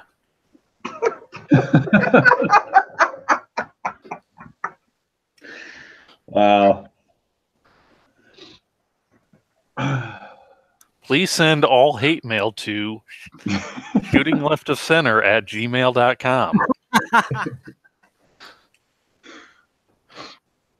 Customer fulfillment department at gunsandgeekspodcast.com. All right, I need to get this site back off again. So what's new with you, Scotsman, other than your trip to Florida? Georgia. Not much. Georgia. I got a couple interviews today, this morning, so I got to try and get ready for that and hopefully get something so I can get the hell out of my job and get into another one. Palmetto State Armory's hiring. Yeah, it's a possibility too. I may move. I don't know. I got to figure out if I move. I got to figure out a way to pay off my lease here. Well, if you wore yourself out to 20 really ugly chicks, Or Yankee. I don't Or think Alan B. Scottman's a midget or a Bigfoot. Or Alan B. Pro. Can't leave that one out. I think Alan would expect it for free. Alan couldn't afford it anyway. Well, what about Jan? Since she controls the pocketbook. Yeah, no. No, I may end up, depending on what jobs come up, I may end up doing like a personal loan just so I can pay it off and get out. I would just up and leave, but I don't want to screw my credit up. I've been working on rebuilding my credit, so I ain't gonna fuck that up again. So. Well, I'm seriously contemplating moving out of this freaking state here if J.B. Pritzker becomes governor. Yeah. Mm-hmm. Yeah, you can come south, Scotsman. Get a job at Palmetto. You can go over to Alice's house and have little sleepovers. It'd be ever so fun. Hell, I might be willing to go bunk with Rick.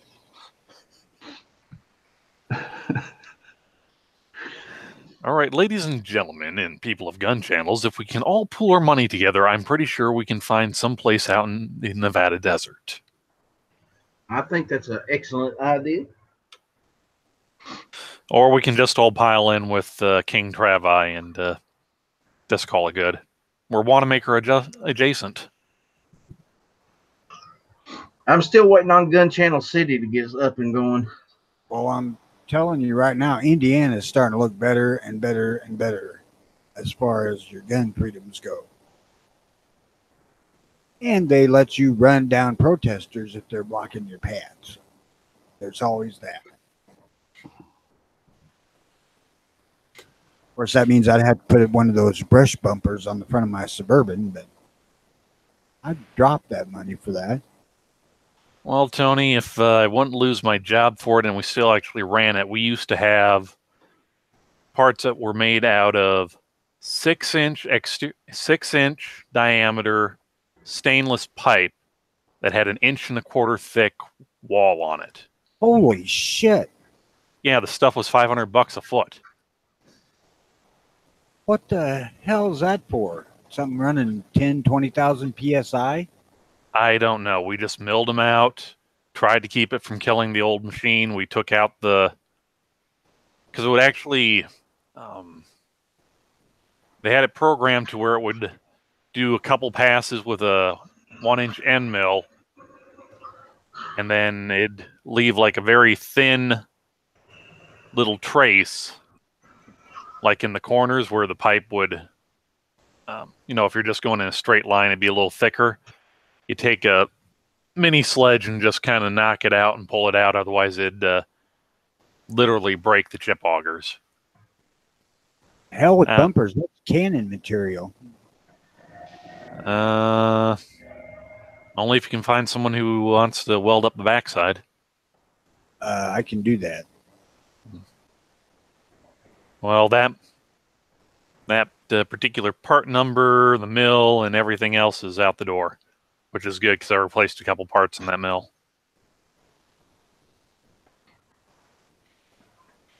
Okay.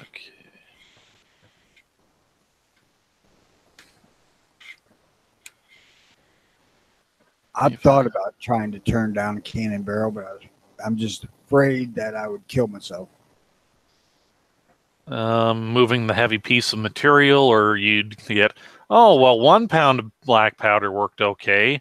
I can't see what happens with 3. Exactly.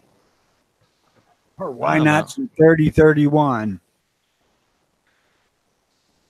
I believe Eric of Moss Pawn and Gun has a video of why not.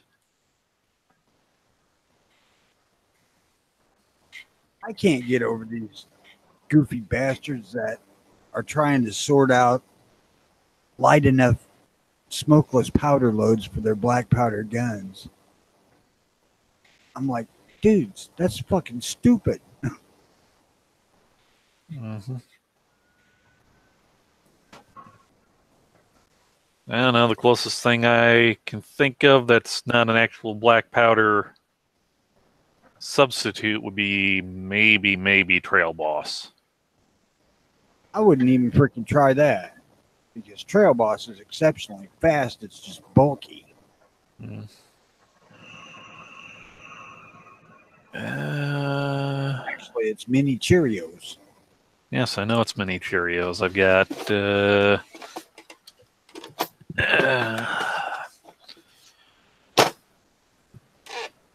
Yeah. I got 9 pounds of this shit.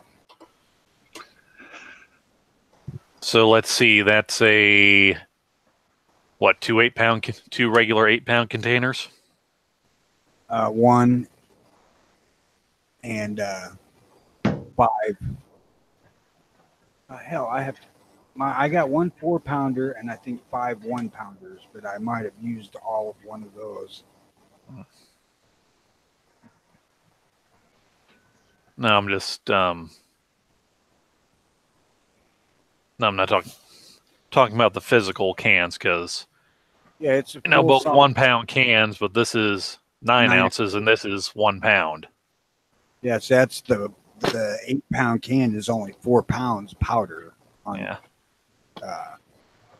Trail Boss. And you're right, 5 pounds wouldn't be what it is. It'd be 5 9-ounce cans.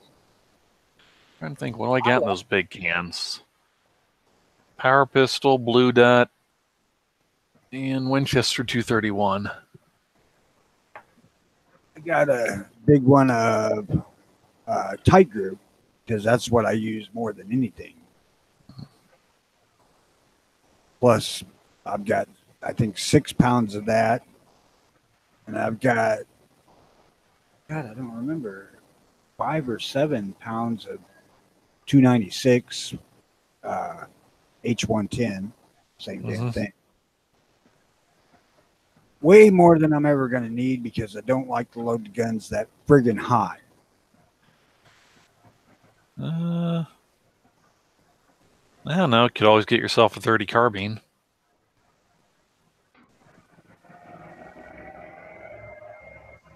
Let's see. Power Pistol, Unique, 2400.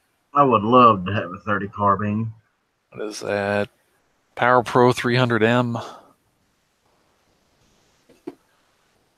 I got the standard rifle stuff, 30, 31, 40, 64, Bargate. Each 4895. IMR 4895.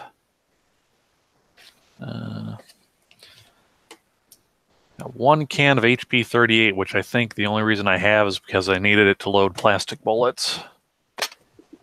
I used to, when I started reloading for the 9mm, I started with Universal. And I found that it was exceptionally dirty.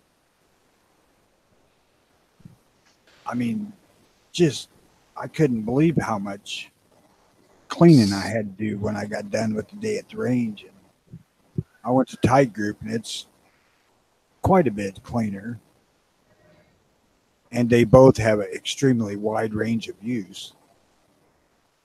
Yeah, when I got into reloading, I kind of inherited my grandpa's stuff, so I got... I'm trying to think of how old it would have been. It was Unique. That's all he had.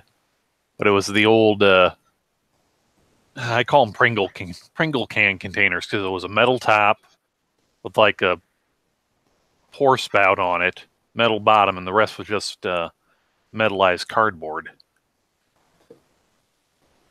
And that stuff really smokes. I can, the can I got up on the wall of Unique says now cleaner burning.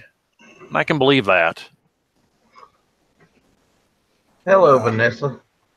Vanessa Kitty's out there, ladies and gentlemen. Say hello. Hello, Ms. Coonan 357. Tell her to come in here and I'll say hello. I have never been able to get her on any of the chats. I have tried. Mm-hmm.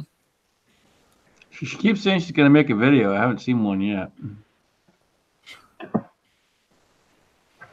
It's very simple, Vanessa. Just either get on Amazon or go to Menards, pay $20 for one of these cheap-ass little action cams, and just shoot your Coonan at high speed.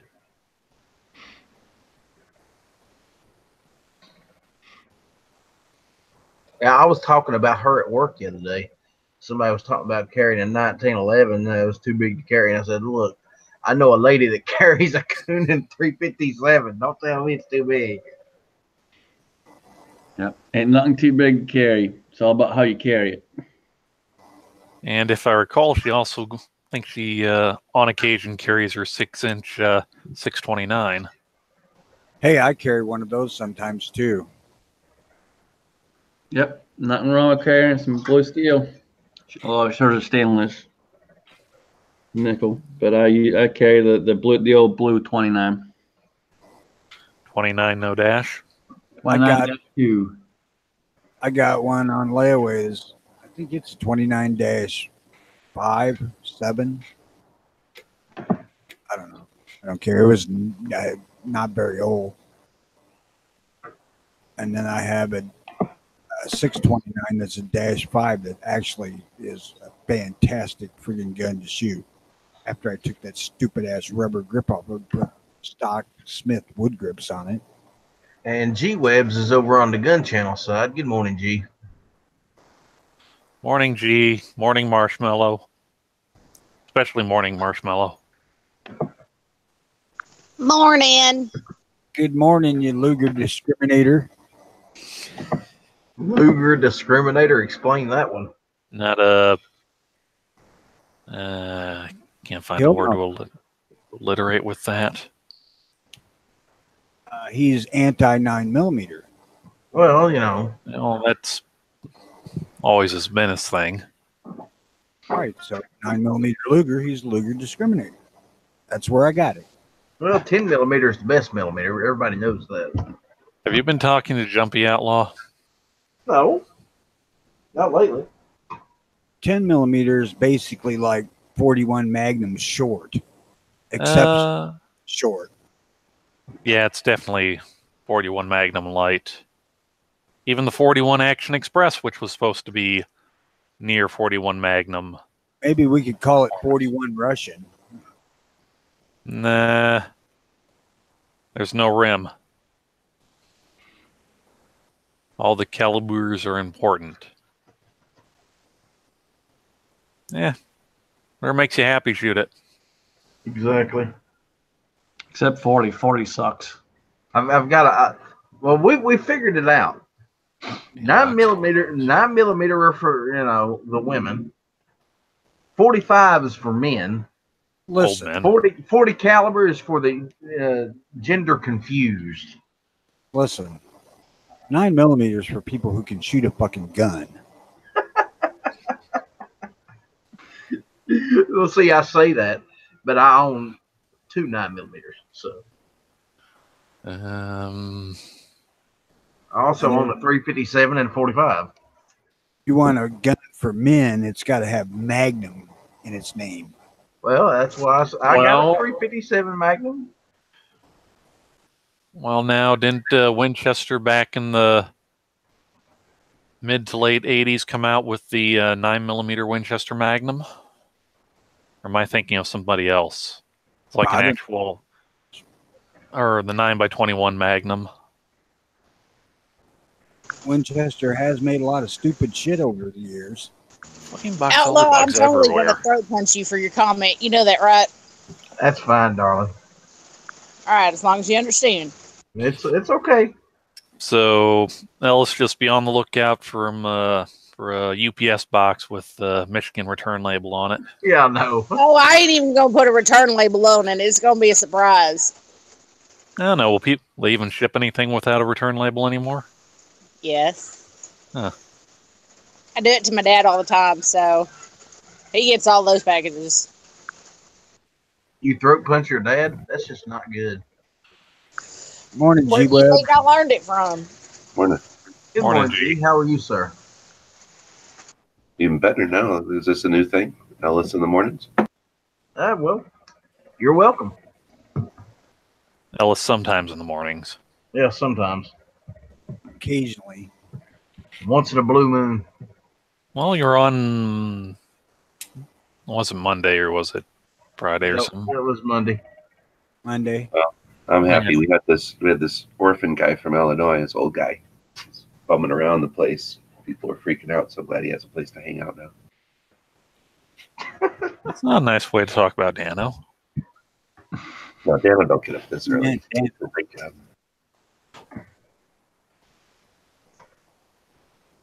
I believe he referred to me, but I don't care. He's a freaking Luger discriminator.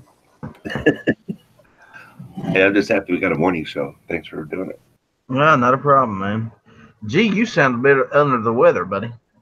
I don't know what's going on. I'm trying to smoke this electric cigarette that looks like a square, like a jewel, I think.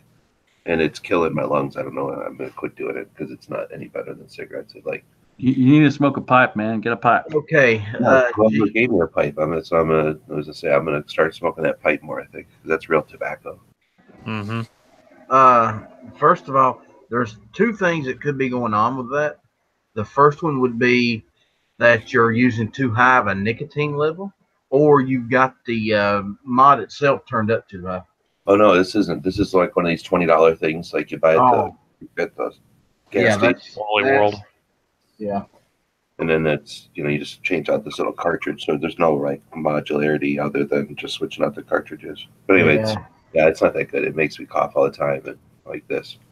Because no, I don't have a cold or nothing. It's just my throat's all goofy. Breathing in water vapor with that nicotine, so you might be drowning. Need something like that if you're going to go with it. They're a little more expensive, but they don't kill you. As fast. If You you're don't gonna actually- suck in nicotine You don't to try actually to- inhale these into your lungs. You just basically hold the smoke or steam and let it out. If you're gonna ingest nicotine that way, just get fucking pack of cigarettes and be done with it. Get quality cigarettes; they don't kill you quite as quick. Yeah. It'll all kill you eventually.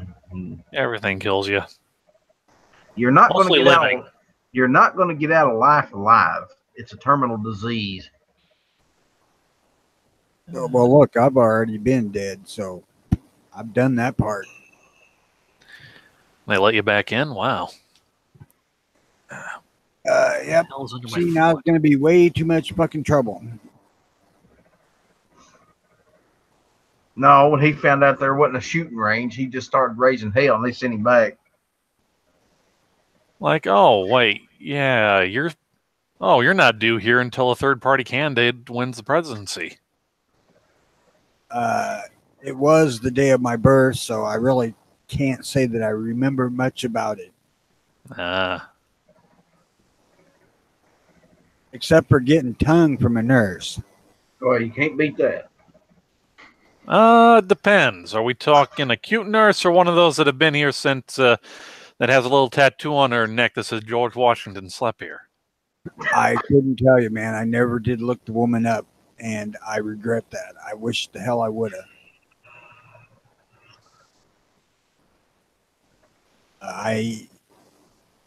Her last name was Bopple, but back in the day, I knew her first name too, and I could have looked her up, I suppose. And I really, really wish I would have. Like I say, you remember back in 1961 when you saved this preemie infant from death? Well, I'm he.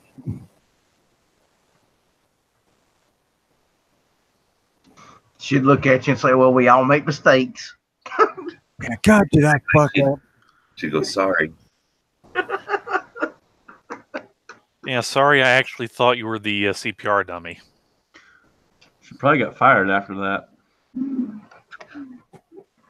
Now she actually retired from the hospital. Oh, so you scared her into retirement. No, it was like 20 years after I found out that actually when my first kid was born, I looked her up at the hospital and she had just retired.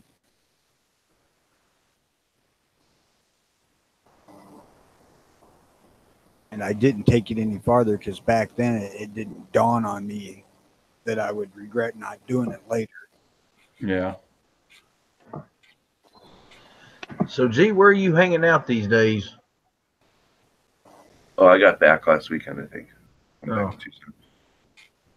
I went $200 over my gas money, so Like, all right, when I was in Vegas. So I was like, all right, I'm done. Would you go to the tables? No, just, I don't know, probably, I don't know, it's probably just farting around. Like, I never think about gas. Like, when you're stealth camping, you got to jump from parking lot to parking lot. So there's quite a bit of driving actually during the day. If the parking lot security eyeballs me more than a couple of times, I get the hell out of there. I don't want to Is that a 5.7 in that? Yeah. I got don't know 14 miles again. I don't know how the hell you can even own that thing without always thinking about gas. It gets 14 miles a gallon average over the whole trip. And it was the same last time. So that's probably better than I get out of my Suburban. Yeah, I think that's pretty good. I mean, it's a lot worse when I'm in town, but when I got all that highway mileage on me and on the trip, it goes down to 14.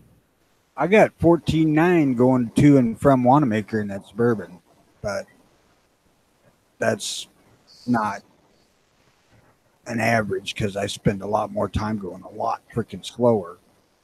Yeah. Like if I get 15 out of my Trailblazer. My that's truck got a little 4.6 in 4.2 inline. My half-ton truck with the 5.7 in it will get slightly over 20 on the highway. Nice. Oh yes, it's geared for the road. Of course, I have to stop and put oil in it as often as I put gas in it these days, but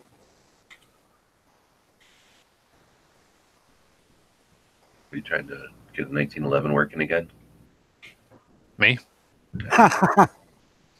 I'm sorry. I start working on something, I kind of zone out. No, I'm putting I thought there was a circuit board for the longest time, and then I'm like, what's that piece of metal? I'm like, oh, this here or something. Yeah. No, it's on these Like fancy ass site pushers. Okay. How much was that one? On Amazon, a little over $100. Not even bad. But it was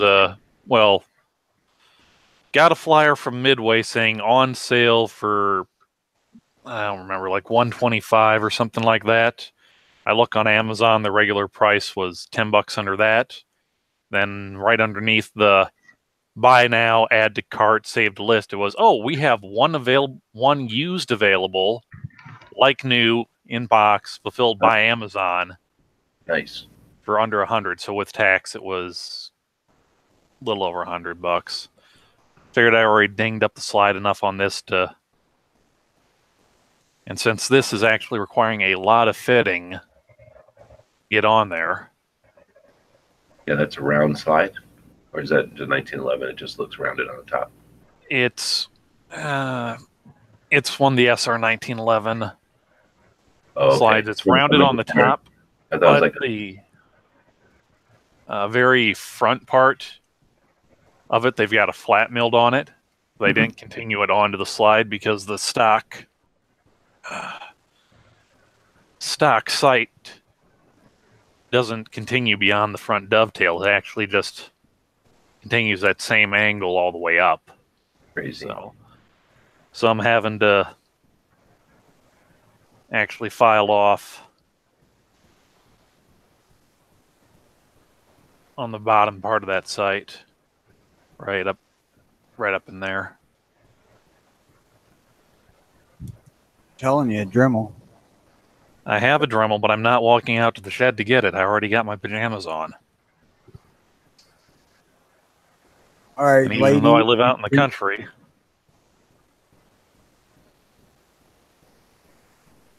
lady and gentlemen, I'm taking suggestions for my Halloween costume tonight. The Ruger Vaqueros or the 1875 Outlaws? 1875s. I vote the 1875s. Ruger. I'm more interested in what the woman's got to say anyway. I have a start on B cups and long hair. Does that count? No. Outlaw already said 1875. Hey. Damn, G. Hey, I'm used to night chats. I got to get those jabs in. Got to get the jabs in whenever. It doesn't matter the time of day. Yeah, exactly. I expect them. I just didn't expect them from G. Damn. So you got the day off today, or are you? Is this your schedule? This is the time you got to hang out. I'm off today. I was bored. Right on. Yeah, I definitely appreciate you doing it and sticking it on gun channels, because then that gets people to figure out. Because I think some people that are new, maybe, or just whatever, don't put much thought into it. Think that it's only for people that do shows on Wednesday at 7 or at Thursday at 6 or whatever, right? Instead of just you just use it whenever you want. If you're bored and you got something, some time, go live. Yep. That's cool. Yeah, I mean, I don't do a show. What? Well, you know what I'm saying.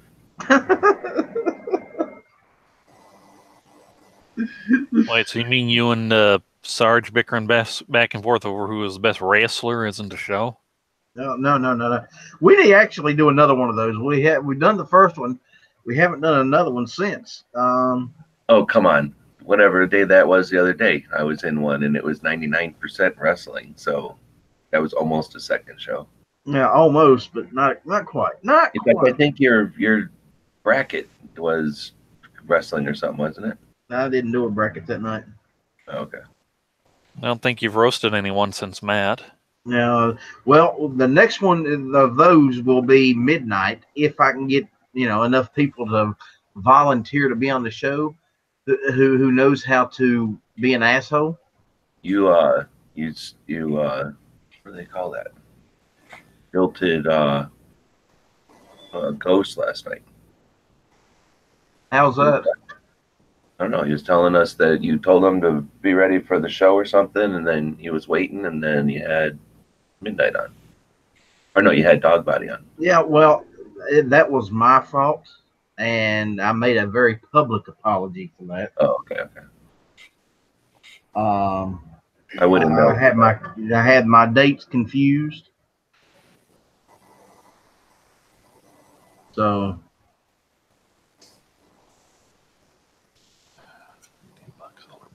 I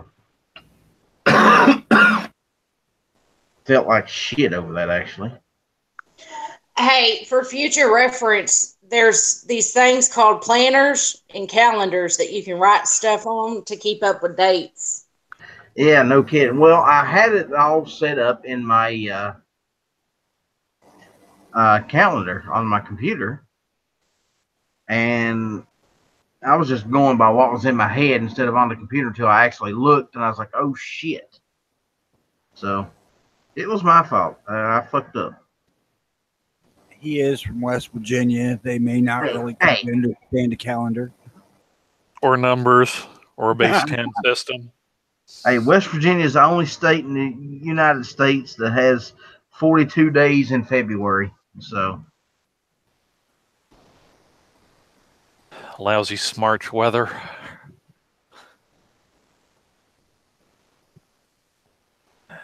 we are 42 days in February. July has 50. Their months are just things like possum hunting, squirrel hunting, deer hunting, bass fishing. Beer's on sale. It's cold. That's the month of it's cold. Then it's month for the fish, month for the beer, month for everything. Month when the child support comes due, month with jury duty. And rattlesnake weather. Yeah, yeah.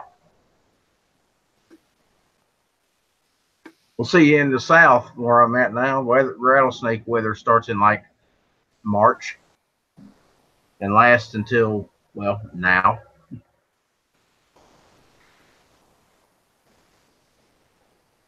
That's one reason why I don't like areas where they have those, because I've lived my whole life avoiding venomous critters. I too old to jump and run and shit. So, and I found out the other day we got rattlesnakes locally here, but they're like 50 miles or so, maybe 100 miles away from me. But there's a colony of rattlesnakes in kind of northwest Illinois. I can't remember the freaking breed, I didn't think they'd survive here. Evidently they do. There's a colony of them up by Monmouth. They probably just stay like a little bit shorter and a little bit fatter. They can hold a little bit more heat or whatever. You know, they can hide a little bit better or something. And I have no idea. I didn't look any further than that. I found out where they was at, and I marked them places on the map so I'd never go there, and I was done. I've been out walking around, hiking and shit out here quite a while. Now, I don't know. I mean, imagine rattlesnakes are almost everywhere, but that doesn't mean we're always going to be around them or whatever. But I've only ever encountered, I don't know, maybe 6 in all the years I've been out here.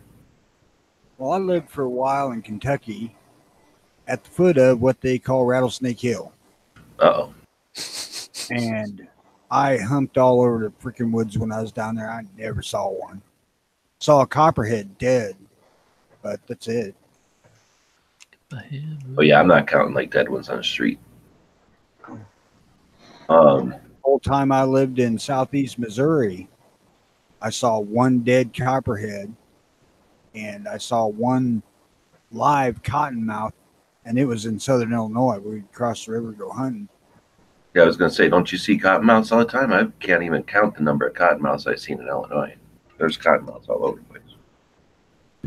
I don't hardly ever see them. I mean, I don't know. It might be because of farm drainage that we don't really have them around here, or I just have never seen them. But My grandma used to like to go to these you pick 'em places. You pick strawberries, you pick apples, that kind of crap. So we'd be out walking around, and I'd be bored almost immediately, right?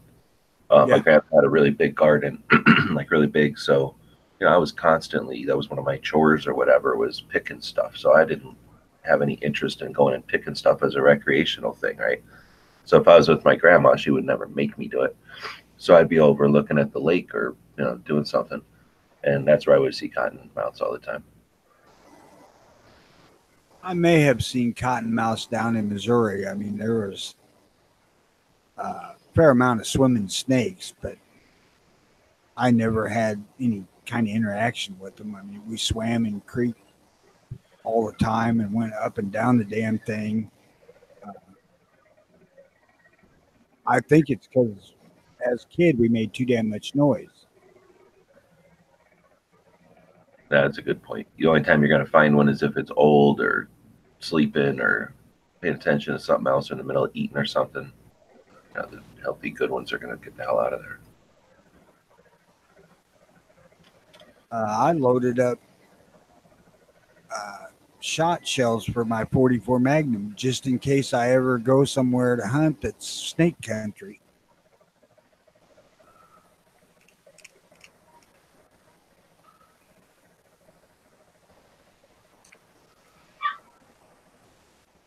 I'll be right back. Need coffee.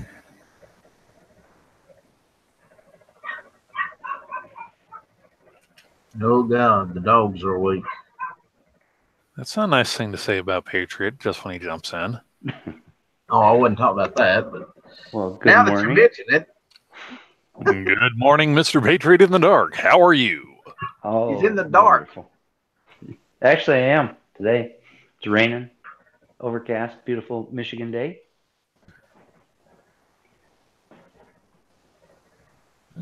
Just might clear.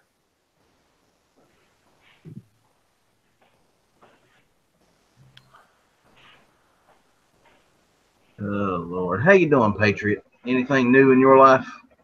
Well, we had a wonderful birthday party yesterday for my daughter. She turned 11. Can't believe how old she is. That was pretty nice to spend it with her, and we had Chinese food, and then at 11:45 last night we started making brownies. So that was pretty nice. In the middle of the night? Yeah. She's still sleeping. She's got this week off. She's got intercession this week. They go to school all year, so they have this whole week off, which was nice just for her birthday. What are you punishing her? Why'd she have to go to school all year?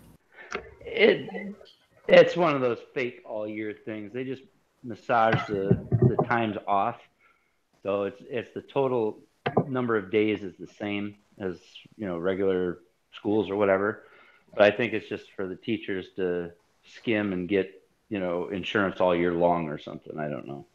So she still gets like 2 months in the summer, but she stays in school like a week later and then goes back a week earlier. But then she gets a week off for Halloween and, you know, Christmas, and, you know, she gets like 2 spring breaks. Kind of, I don't know. I think they gear it for single parents, maybe. You know, it's kind of one of those things where, you know, where you don't have that whole big, huge block in the summer. Is that across the whole country, or just you people in Michigan do that?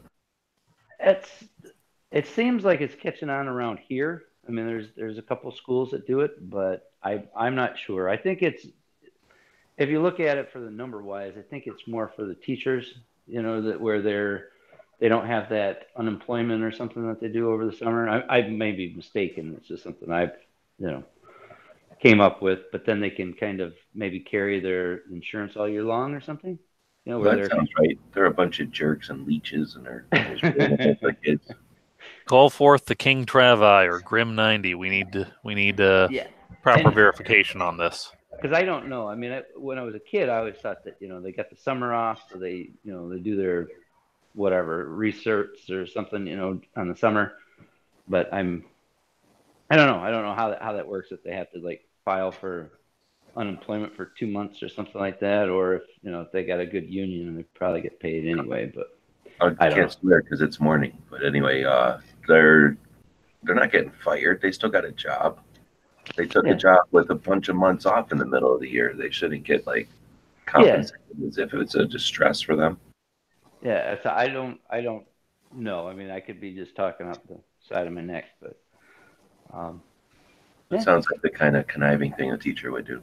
I can tell you that the iron workers union here would pay their employees a unemployment benefit, but I don't know that it was tied to government unemployment.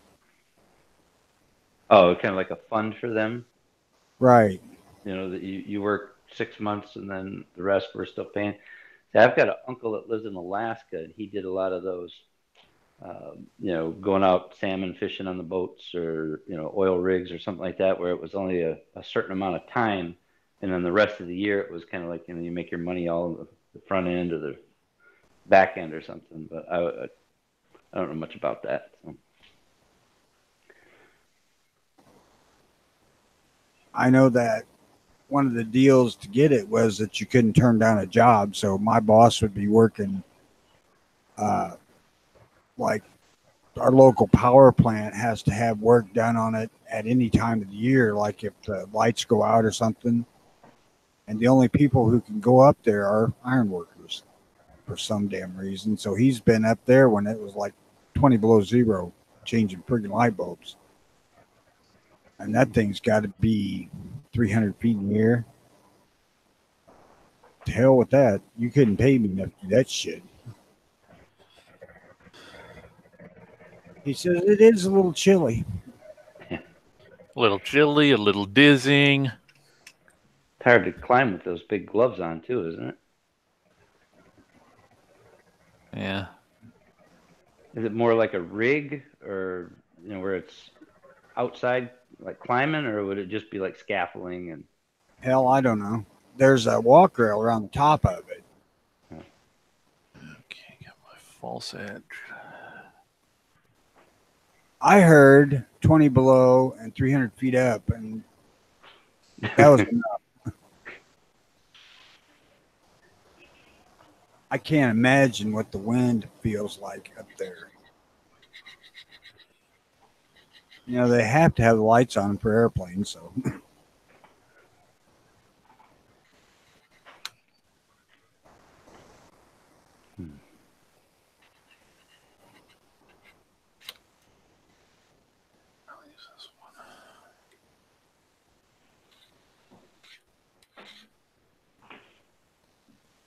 Actually, their local union is pretty damn good about setting shit up so they could get inside work in the winter.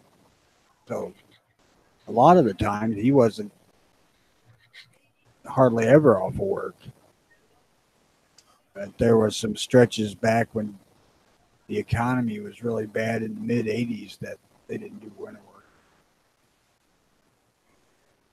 Now, is that different than a lineman? Oh yeah, they're basically their big job is assembling buildings. Oh, okay. Okay. Like the guys who put up the steel structures for skyscrapers, those are iron workers. Okay. Oh, those guys that take lunch and lay out on the beams and take naps? Like, Yep, or those are pitchers? those are iron workers. And every one of them I ever met was fucking psycho. Absolutely fearless people.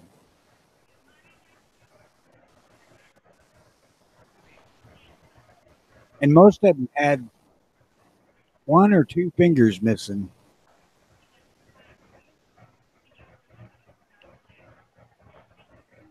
My boss said that's because these stupid asses would catch a rivet with their freaking ungloved right hand or left-handed or left-handed instead of with the freaking shovel.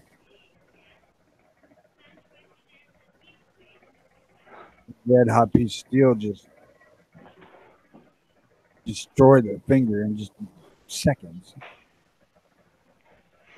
don't know if he was bullshit or not. It might have been. He was good at that. He had all of his.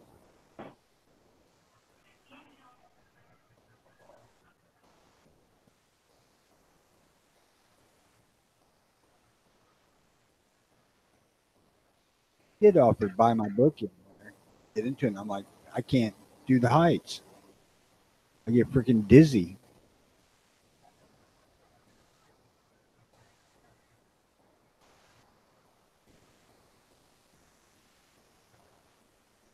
What, I bore y'all to sleep? Well, piss Yep. off.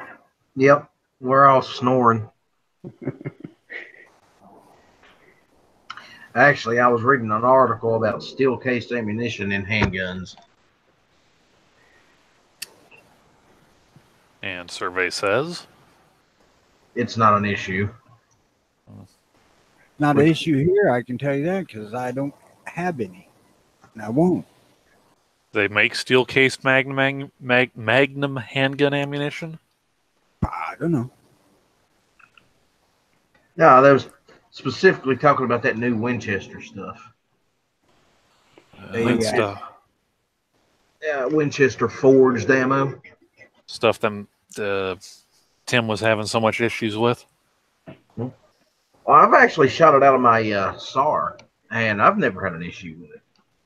I think the only gun he hasn't had issue with it in was a PX4 full size. I mean, I guess I've put a box and a half through that SAR, and it's never gave me a problem. Ejects fine. So I don't know. Maybe it's just certain guns that don't like. I'm big into ammo recycling, so they don't appease me with the steel case that you just got to throw away when you're done. I have a question for Ellis. Is Ellis still in here? Yeah, Do they have a range at your shop? absolutely. How many ranges? What's the range like? Or how many lanes? What's it like? Oh God, I think there's like 8 or 9. There won't be 9, so 8 or 10. And it's 21 yards. So, and you can shoot anything in there up to and including 30-06. Oh, really? That's pretty cool. Why the hell would you want to shoot a 30-06 at something 21 yards away? Get it on Because someone paper. just bought a new gun and they want to use it right now. Well, but to troubleshoot and gunsmith, but then to zero real quick or get it on paper. Yeah. Suppose you can figure out that Okay, it's 2.5 inches high at 20 yards, so at 100 yards it should be right on, or so much high or so many low. For I'd say it's 30 more out 6, practical than like useful. for 30 out 6, it should be about 27 and a half yards, and it'd be dead on at 300 too. Has anybody ever seen a chart of all the different like practical zeros compared? Because that's No, interesting when you think about that. I have not, and I think that would be a great idea for somebody to come up with. All you got to do is there's a couple of different ballistic applications that do that, and I think Hornady's basic ballistics. Of course, it doesn't compare them, but you can go through and it'll give you the height at certain distance. But I know that 22-250 and 30-06 have the almost identical trajectories, which shocked me. Well, you got a laser beam and a... I don't know. I can't even think of an analogy. I've been up too damn long. That's kind of what I thought. I figured the 22-250 be considerably flatter, but it isn't. No, but I guess you're trading the momentum for velocity. Well, no, because gravity affects everything equally, regardless of whether it's a 30 grain projectile or a 300 grain projectile. It doesn't make any sense to me upon thinking about it, but I've had identical guns in both, and it was what? I mean, at 27 yards, they'd both be zeroed at 300.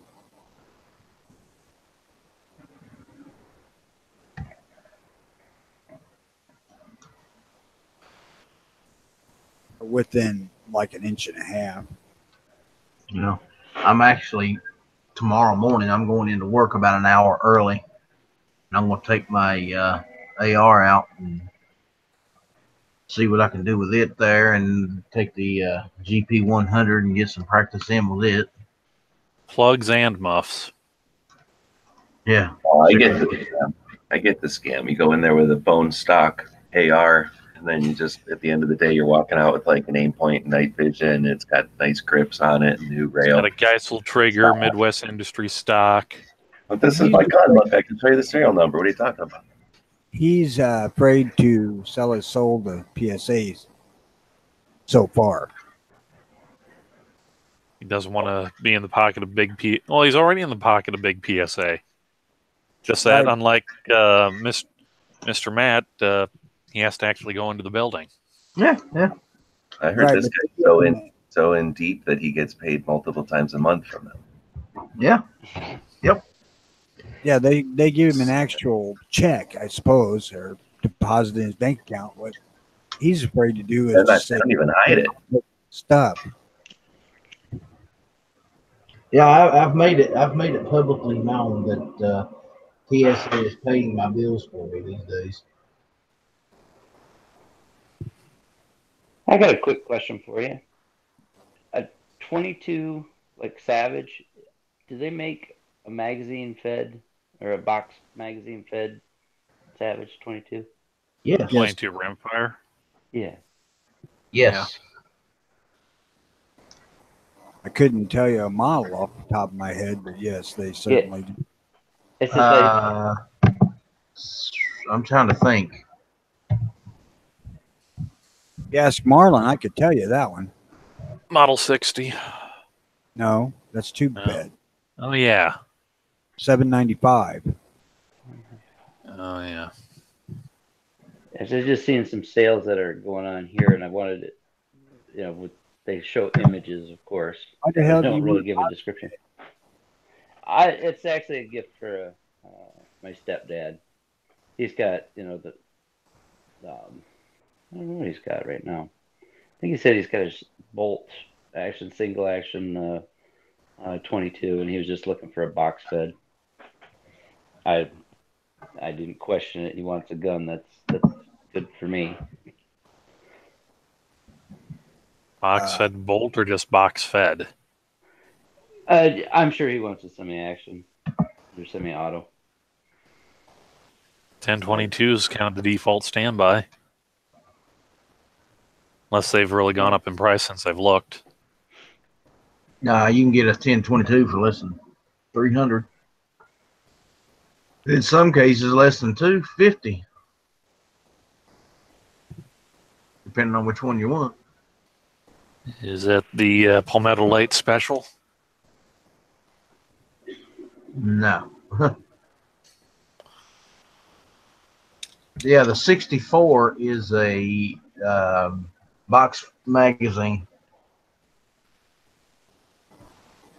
What do you got? The Palmetto State catalog there? They still make the 795 Marlin?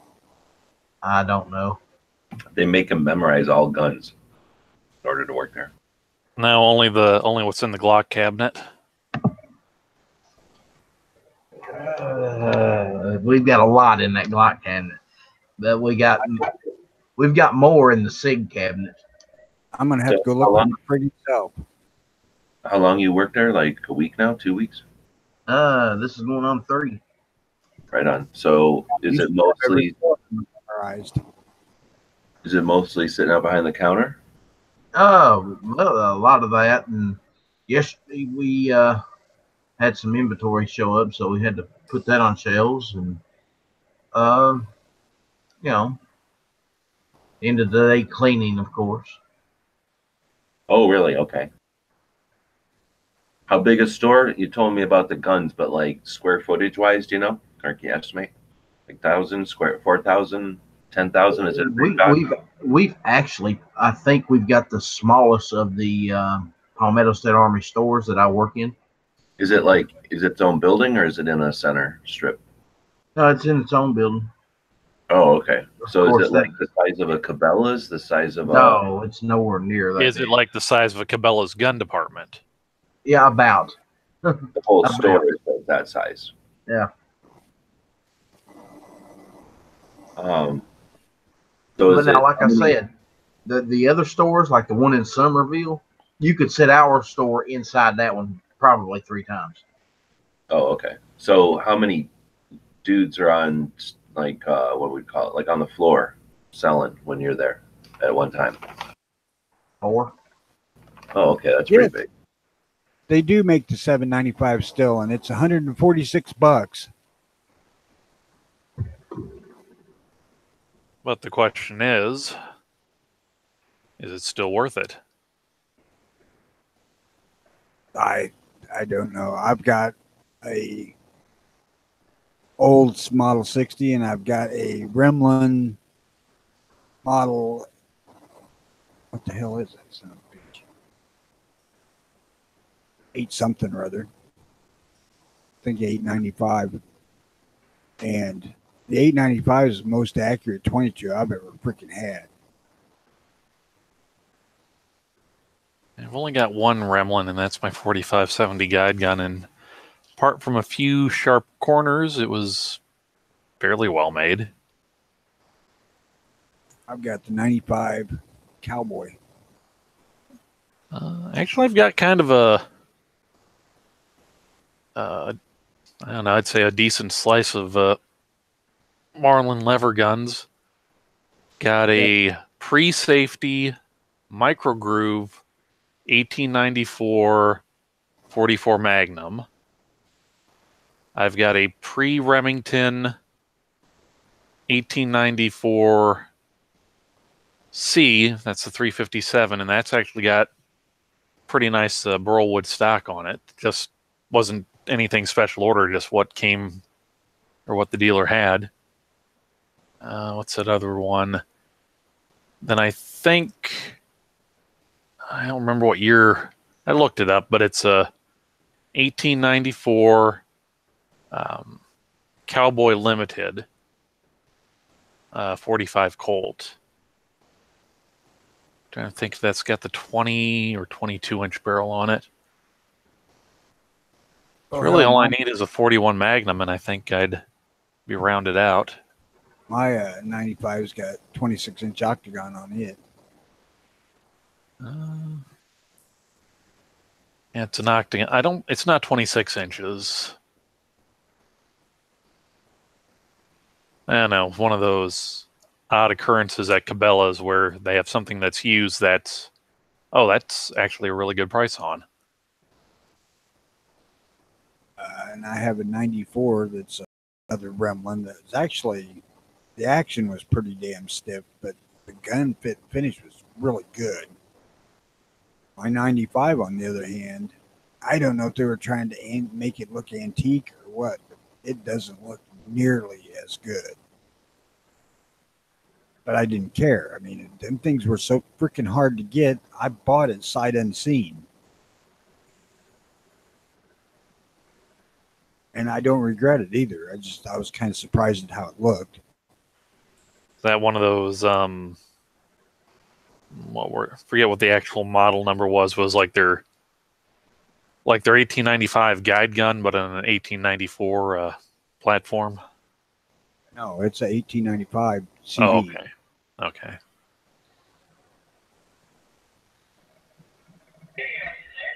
Basically a redressed 336. Okay. Well, I hope you guys have a great Halloween and be safe. I gotta run. My daughter's up and we're making breakfast. So, Later, Patriot. Eat safely, man. All right.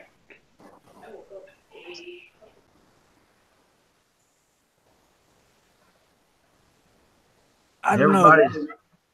Everybody's having breakfast and nobody's sharing. Well, I think. Go ahead, man. Go ahead. That 95 was the first gun in a long, long time that's about knocked me on my ass. Yeah, they can be kind of lively.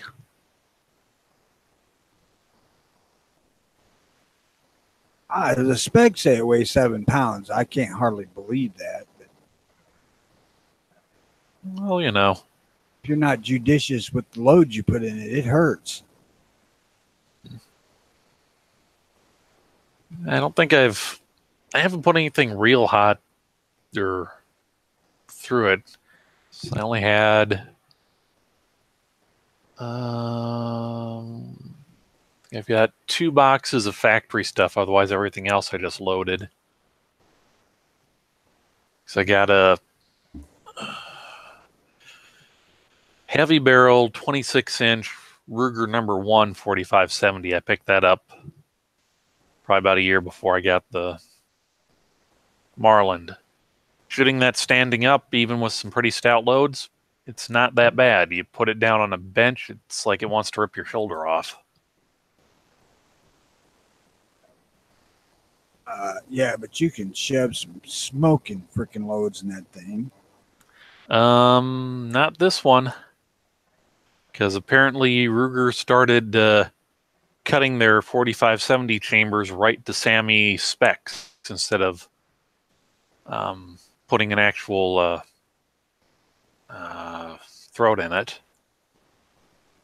So I've got no, that's upstairs on the mantle, because I actually have a box of the Hornady 500 grain round nose, their stuff for the 458 Win Mag, and loading that to their cartridge specification or to their overall length. There's like an 1/8 inch of the case still hanging out of the action when it engages the rifling. Just take a hammer and tap it in.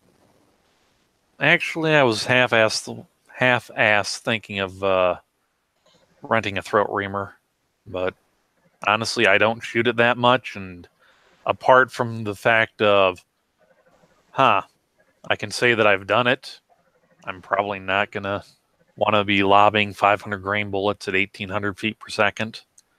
I think theirs was where's my Hornady book? Right here. That Ruger is probably one of the toughest things out there in 4570. Oh, just in the I don't know, maybe half hour or so, I did trying to find Ruger #1 kabooms. All I found was person heard from a person of someone trying to create a super high velocity 17 caliber rifle round, and all that happened was what was it? The cartridge, they use a steel cartridge and it started flowing, but the case ruptured, but all it did was just kind of splinter the fore end. Okay. I tell you, on my Super Blackhawk Hunter, I did a 30% by weight overload on that silly thing and cracked the cylinder. Yeah. I told Ruger that when I had the gun sent back into him. I said, I overloaded it. I mean, we pulled it apart at the gun shop, the ammo apart, and it was 30% overloaded. And they said it should have took that. And they fixed it for nothing. Yeah, I'm trying to remember what. Sorry, I'm thumbing through the book here. What SAMI spec proof rounds are? Thought they were supposed. I thought they might have only been like. Let's see, SAMMI proof load. Ruger said they tested it 100% over.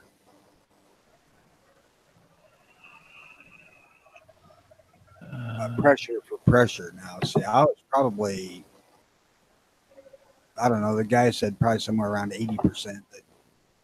Reference and proof ammunition. Oh, 2 A's, not 2 M's.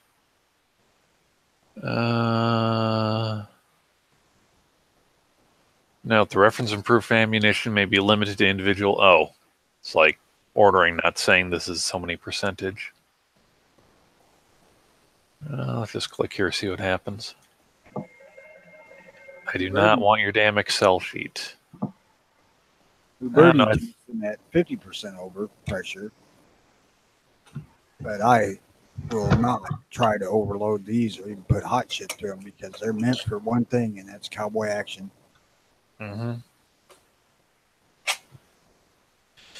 Okay, Ruger #1.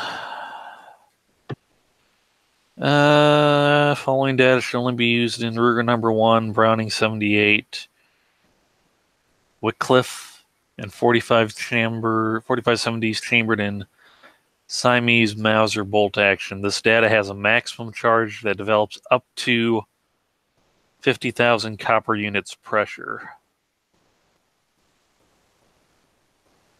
Why can't they just do PSI like everybody else? It's about 48,000, 47,000.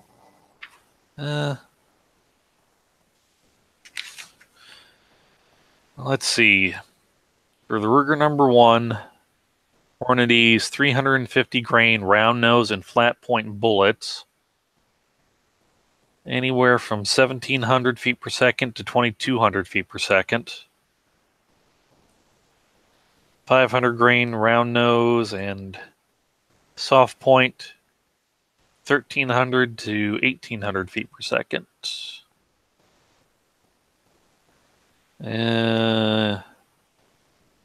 300 grain hollow point is not designed for such velocity. Please use Marlin 1895 load data. I think I looked on Hodgkin IMR for I think they can push a Sierra 300 grain bullet 2650, 2575, somewhere in there. But I think I'm doing about 19 to 2 on a 405. And I got to get a range and test some damn things. I know.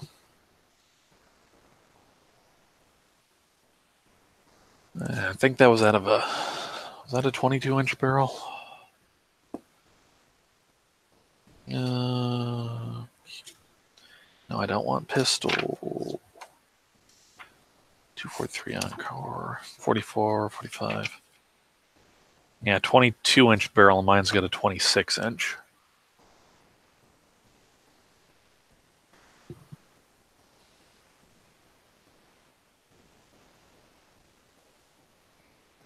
All right.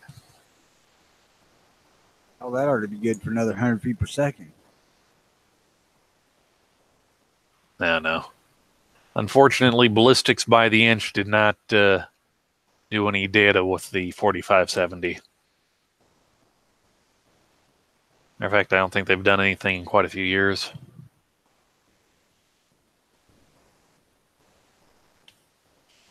I use that one too. Ballistics by the inch. Yeah. Yeah, what was it? I don't know. This might have been a month or so ago. Last time I talked to Dead Horse, he was wanting to do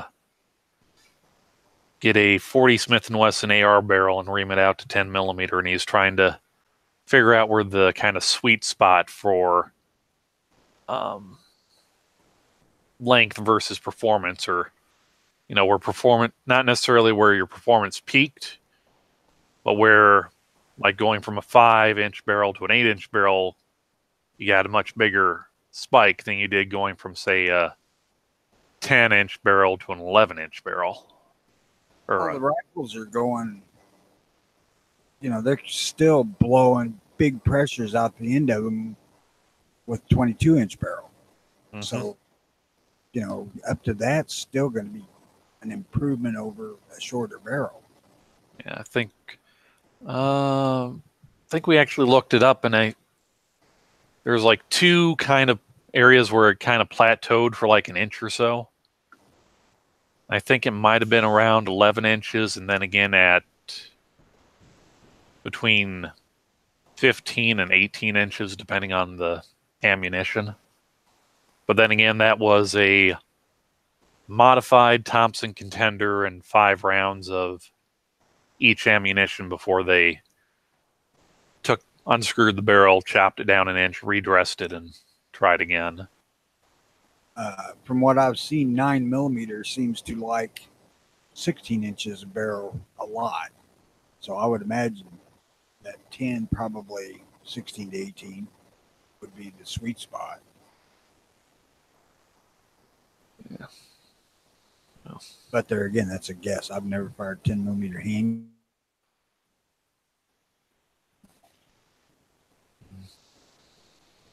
I was thinking about that. A 9 millimeter coming out of a 16-inch barrel at close range would be a hell of a deer gun.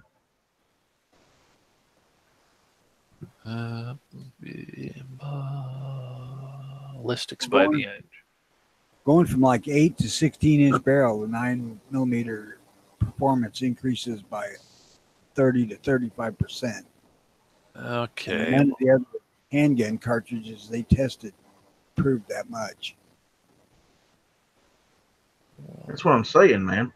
Out to 50 yards, 9 millimeter carbine would make a great little deer rifle. I don't know. The weight of the bullets kind of hampering it a little bit. And the shape, right? It's all slopey and wide. Well, it would dump off pretty damn quick. That's what I'm saying. You'd want it for closer ranges. You're basically saying for like deer assassinations, it would make a good gun. Well, yeah. No, that's more of like a little Beretta 25 auto. Depressed. Yep. One of those little tilt barrels with the little press fit suppressors. You can take the little baby deers out while mommy's right next to him sleeping. Well, see, I don't have a problem with shooting a deer right in the fucking head, so. All right. Let's go over to screen share.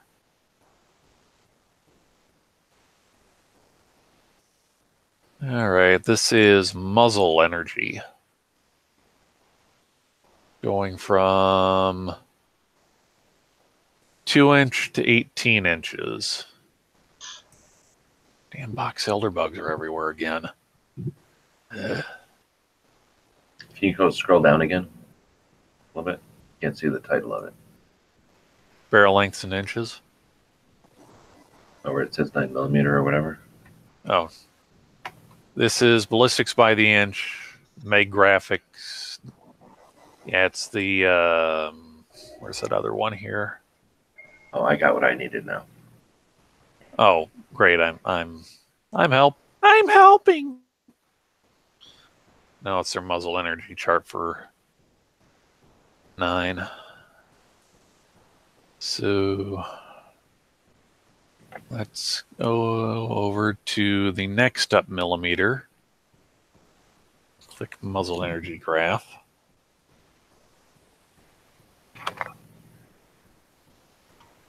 So What's that bottom one? this bottom kind of bluish one. No. The bottom one on the chart over to the side. Oh, this off green. Buffalo Boar 180 grain jacketed hard cast. Jacketed. Let me see what this is. Buffalo Boar.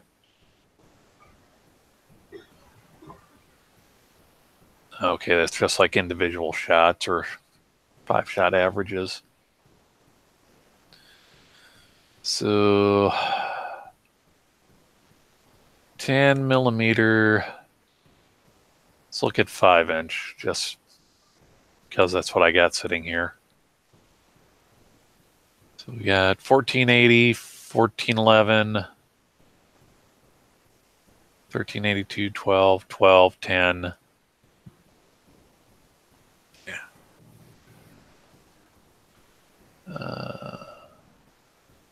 14. Then 16, 17, high 15s, middle 14s, middle 13s, low 12s,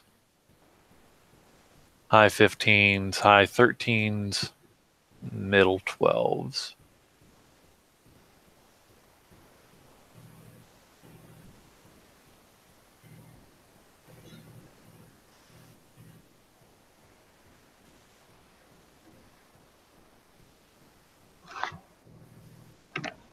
And this is energy, yeah, muzzle energy in foot-pounds.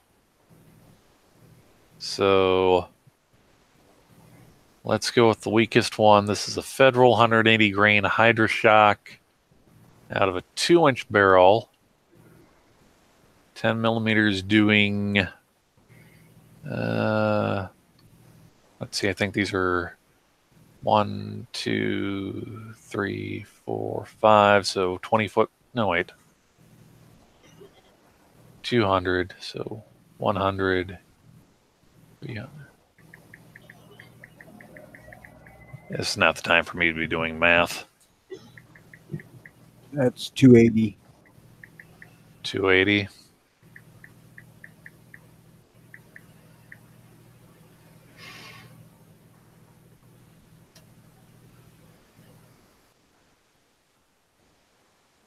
Oh yeah, 240, 280. And let's look at 9mm. It's kind of a toss-up between their weakest ones. What is this? Like a Federal 147 HydroShock.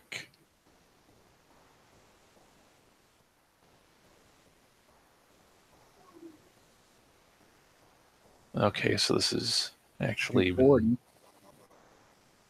40, 60. No, because this is 2 and 3, so these would be 20, 40, 60, 80, 100. So 220. That's a lot closer to the 10 than I would have expected. True, but, well, I guess if you think about it, with these, you're counting the chamber length, so instead of like effective or the working rifle or the working area of the barrel, I mean, you're getting Where's my caliper? I don't know. Yeah, maybe like an eighth of an inch difference. I'm a little curious about the Corban 125 grain and that peak it has. I don't get how it can do that. Let's peek that off-grain Corban 125 jacketed hollow point plus P.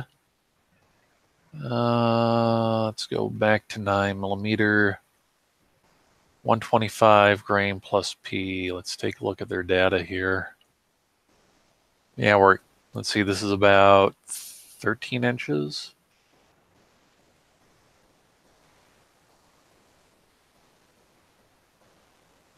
That's right at 13 inches.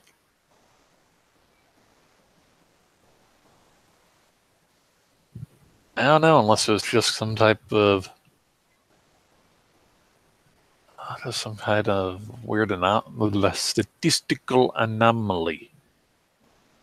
Where's their testing procedures here?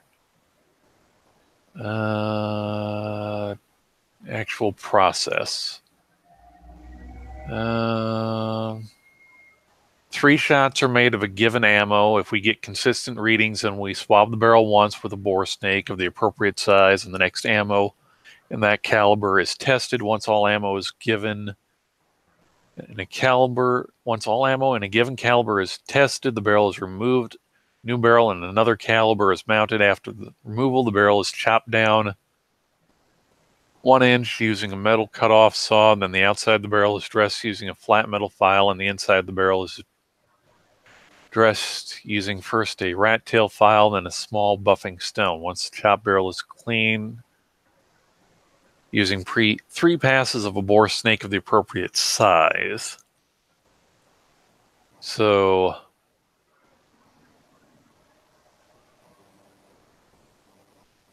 I don't know. Yes, if they're only using 3 shots, that's, I don't know, you could well have some kind of or well within some kind of variation. Where's their real world guns?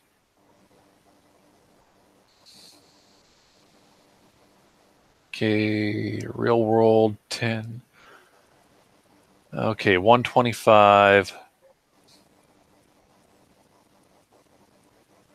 Yeah, they go from a 6-inch barrel to a 16 to an 18.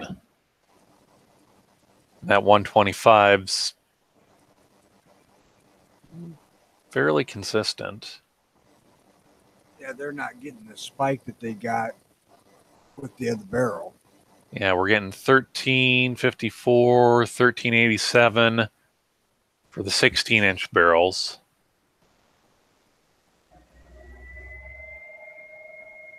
And for the 16-inch test barrel, they're getting 1430. Yeah, I don't know why it would have spiked like that. I don't know. I don't know. Hell, that may be the actual sweet spot where it hits its top speed. Yeah, but you figure it wouldn't just kind of peak and then go down. You figured it would have been a kind of like a slow build-up. Like if it was, instead of being clunk, clunk, if it had been fairly flat, then maybe clunk, clunk, clunk, clunk.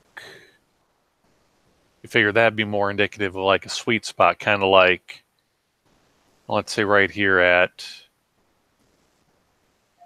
8 inches, it kind of gradually goes up, then it kind of plateaus for a little bit, then a little bit longer. Really from 8 to 11 inches, it's it really plateaued. But then again, you get such a wide dispersion of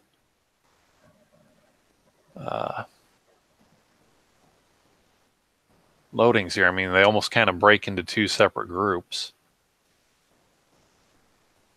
24 gold dot, 47 hydroshock, 24 fire shock. What's this dark? purple one here that kind of peaks. I think that's a Corbon 90 grain. Yeah, like this seems a little bit more like a actual sweet spot because it builds and it kind of plateaus and then goes back down again and rises up slightly. Actually, I think according to the sweet spot for a 357 Magnum is 15 inches.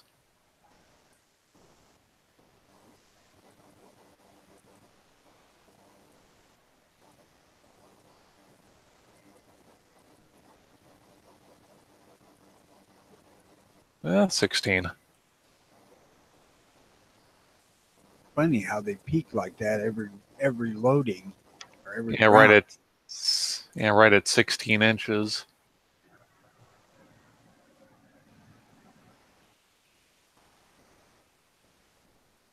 Yeah, so I guess going from a 2-inch. Let's see, here's a 2-inch, 3-inch.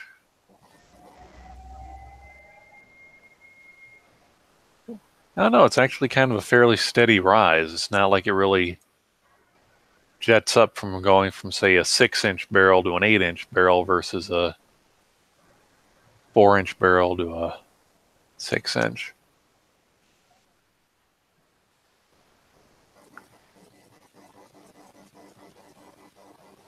Let's look at the Mighty 44.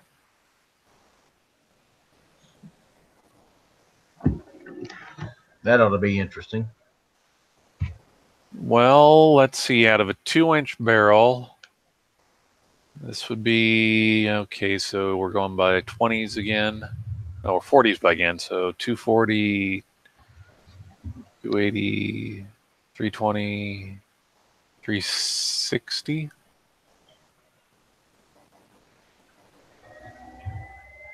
Yeah. So out of a 2-inch barrel, let's see. This is a Spear Gold Dot 200 grain, or the Corbon 165 jacketed hollow point. You're still getting like 360 foot-pounds of energy. I'm surprised that the Federal is the top dog there. Well, you got to remember they only have 4 loadings. It's not like they've got like Hornady. Well, Hornady's never been like full tilt high octane, or like Underwood or something. Actually, I think this might predate Underwood, but all right. Hell, about the only time I considered the energy numbers is 500 because that's what I got to have to hunt deer. 500 foot-pounds would be 40, 80. 500 foot-pounds at a minimum of 4-inch barrel. Well, minimum of 4-inch barrel, even with the, well, maybe not the Spear and the Corbon. Yeah, like the Federal and the heavier Corbon.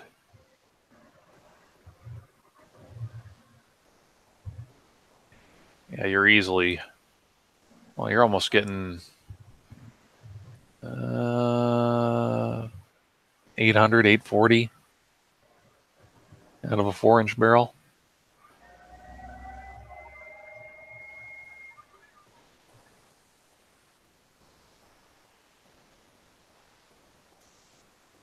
Yeah.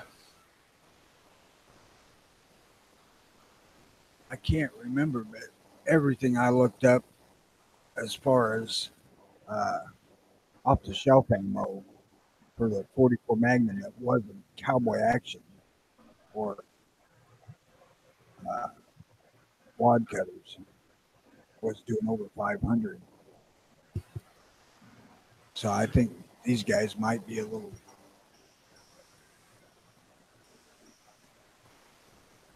off from what factory specs are, and the factory may lie, but I don't care because that's what they got to go by is what the factory says that round has at Yeah, I don't. each gun. I'm trying to think if I've ever even. Oh wait, no, I did buy 2 boxes of actual factory 44 Magnum. Those were Magtech 200 grain copper hollow points. Whereas everything else I've just hand loaded. Yeah, I'm loading my own. That's the 296 is for 200 grain at about 1,800 feet per second should be about 1,600 at the muzzle. Yeah. According Yeah, to same the with. thing I read. Yeah, same thing with 45 Colt. I bought 1 box of Federal American Eagle. It was the same price as 44 Magnum,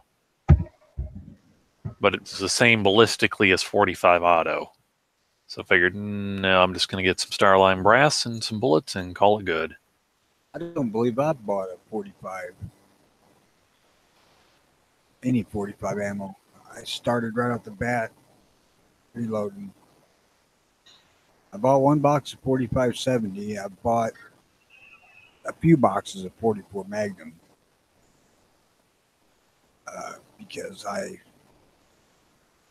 really were not supposed to use reloads because you can't verify the muzzle energy by looking it up. But I don't think I've bought any 45 Colt. Well, besides that lever gun, the other 45 Colt I have is this Blackhawk. And actually, it 99% of the time wears its 45 auto cylinder, so. Though, not surprisingly, it does shoot more accurately with 45 Colt for whatever reason.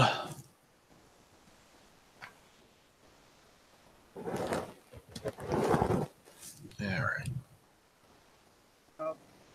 They say that like a 357 Magnum and a 44 Magnum shoot better with the Magnum rounds than the specials. So.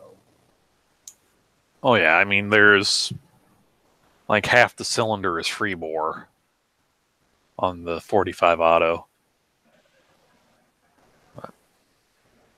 I'm going to break these corners, try it one more time, and if it doesn't go in, I'm going to go to bed. Well, I'm going to get up and walk over and check and see if I've actually not bought any 45 or what. I know I have not ever shot any store-bought yet.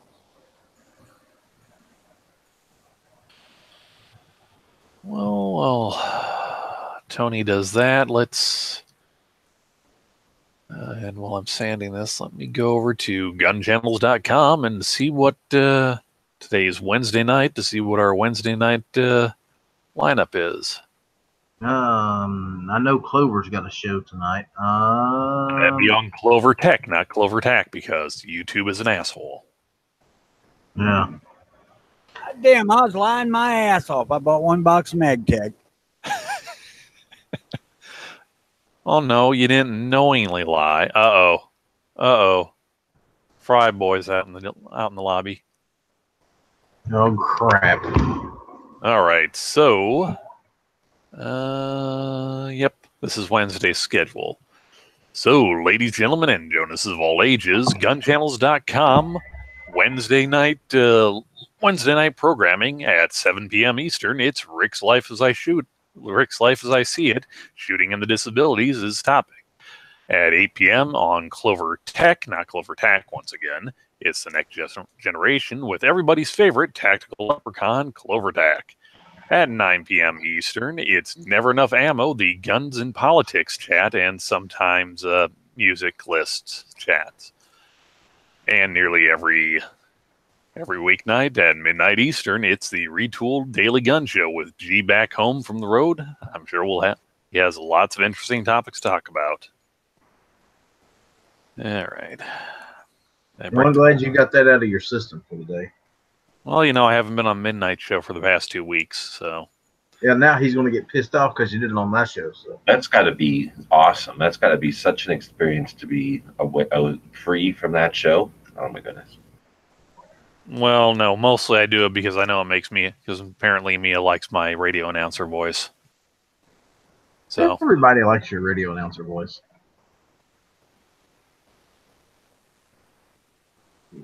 yeah, Don't let that go. Don't let that go to your head. By the way, I'm not going to start holding your hands and singing love songs to you. I had the time of my life, and I owe it all to Alice. Yeah, that's what she said. And there's been a few of those she's actually. Mm-hmm. How many of them were cousins? How many of them were Night Strike and a Wig? None and none.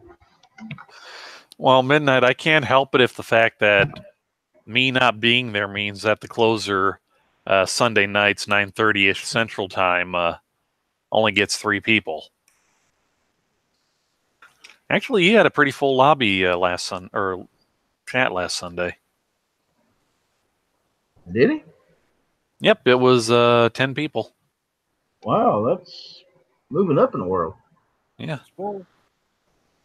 We still need to schedule the roast I have had planned for midnight for 2 months. Well, so all you need to do is get some Wagyu beef and just put it on a string, and you'll find you. Yeah, of course. Yeah, I never thought about that. But we need to get that scheduled. The first person that makes midnight cry, I'll send them a special gift.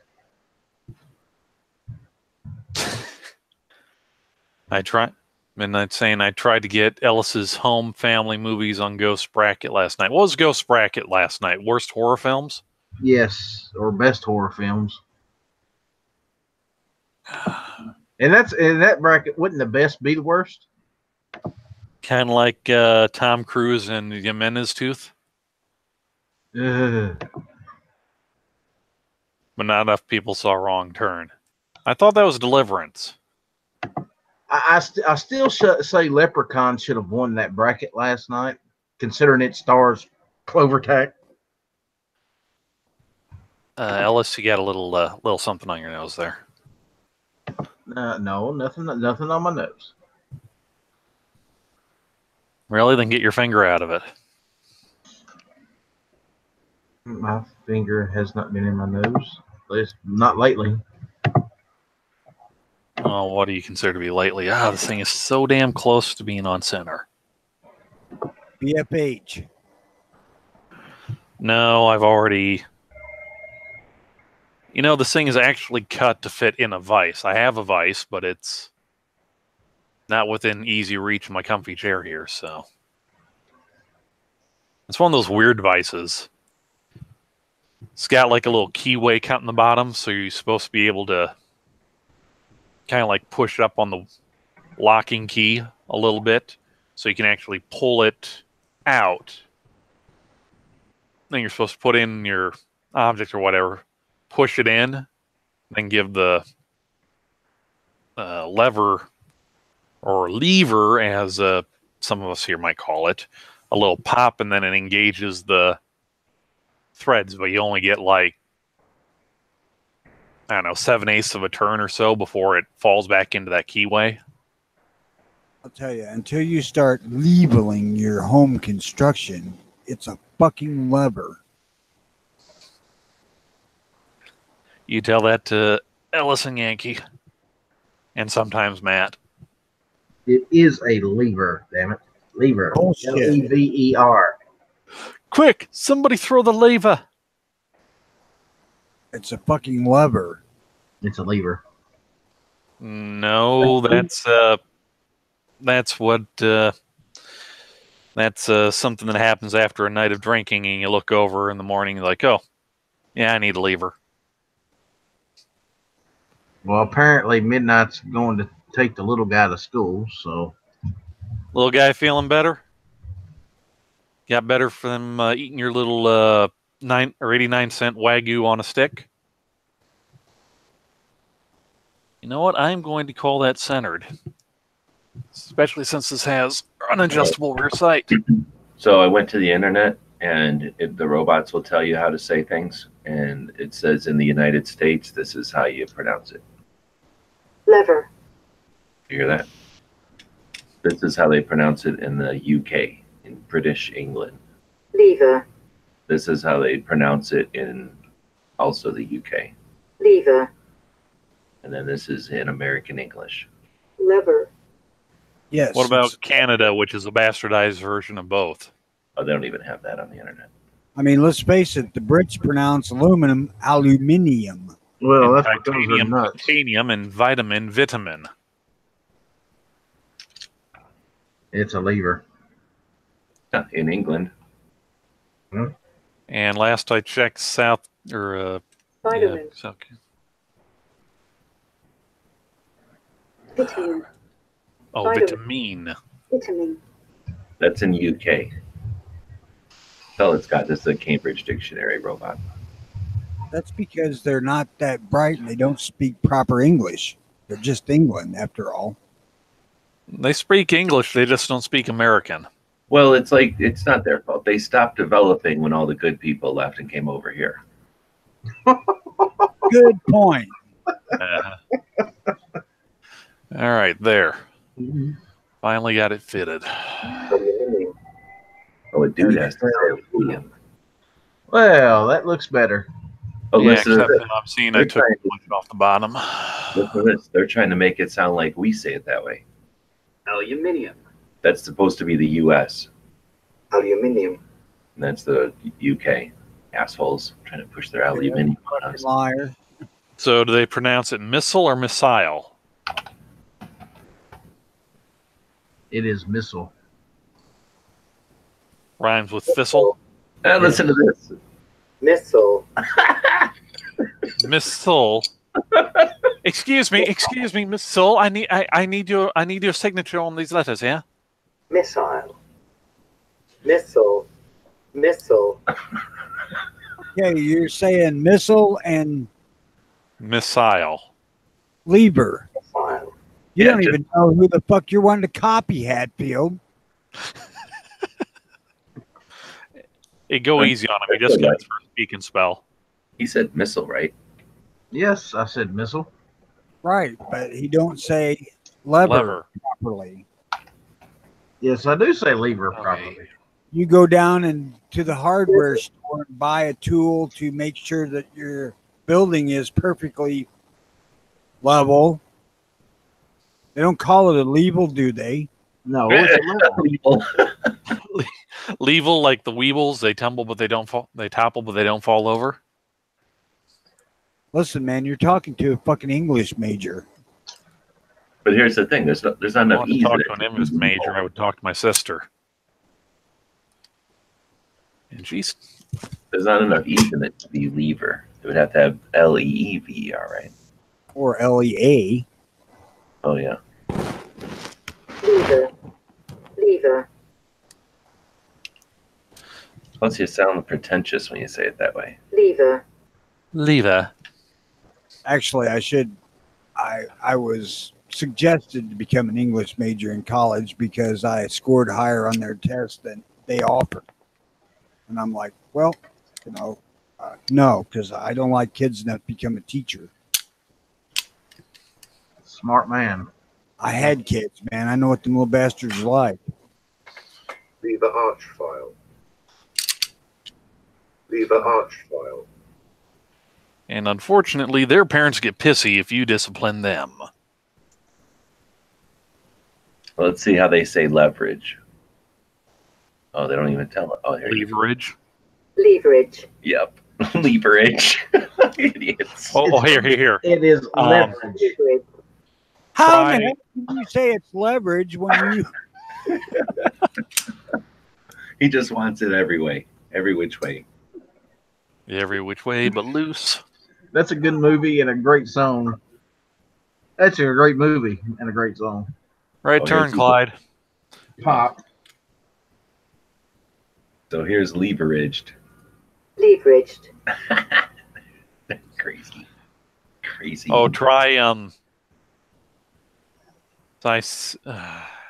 Now I'm getting confused on which way is actually one. So- It's centrifugal, and one is centrifugal.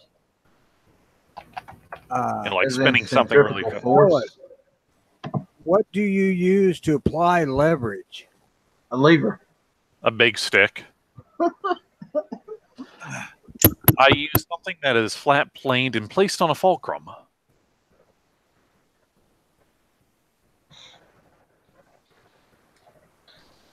Centrifuge. Help me. I got to seek out a Centrifuge. form of Centrifuge. Assholes. Did I say that wrong too?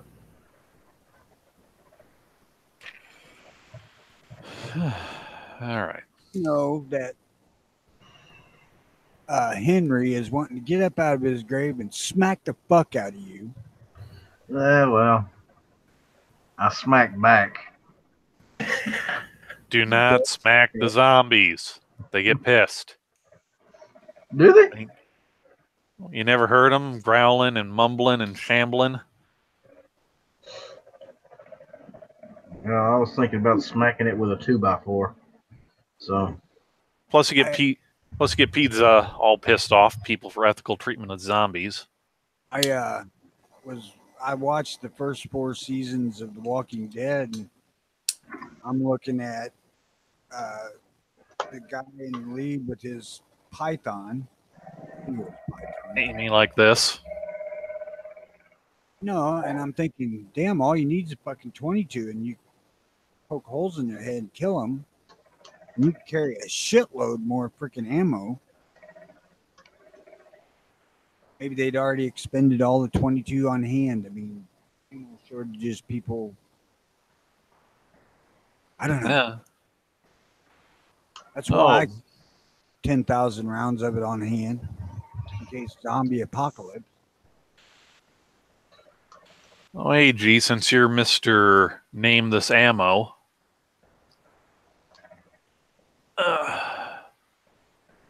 Name this ammo. By brand, I know that it's plastic projectiles with primers, but I don't know if there's a brand to that. Yeah. It's, I was just looking at those. Is that the projectiles over there? Those big long things? No, those these here? No, I was looking over there, but those are snap caps. No, they're the. Oh, they come from Spear. Yeah, and they were. I think the bullets were like $3. Cases might have been $5. They're clearing them out. Why the hell wouldn't you just buy brass? Huh? Why wouldn't you buy brass cases? What the hell's the difference? Because these are training rounds. These are. They last longer. They're pliable, so they don't snap together. They snap apart. Because these I can recover out of a cardboard box that's being full of carpet scraps and. I'm not talking about the projectile. I'm talking about the case. It's kind of a safe. It's more of a safety thing, so it's not. All right, here's a brass 38 and that. These plastic bullets will fit in a case, but it's more kind of a okay. This is bright red plastic, therefore this is not actual ammo. Plus, it's kind of made to not be not have a lot of propulsive force behind it. I'm Let's just see if thinking this. with brass, you could add a couple grains of gunpowder to it too, make a magnums. Well, these already use large pistol primers. I don't know. I loaded up all them shot shells, and they're hard plastic cups or little cylinders, and Oh no, they're solid plastic with the exception of like a hole that goes like halfway through the bottom. hollow points. Nope, because that's what goes. There's a little step that the bullet or that the case seats in.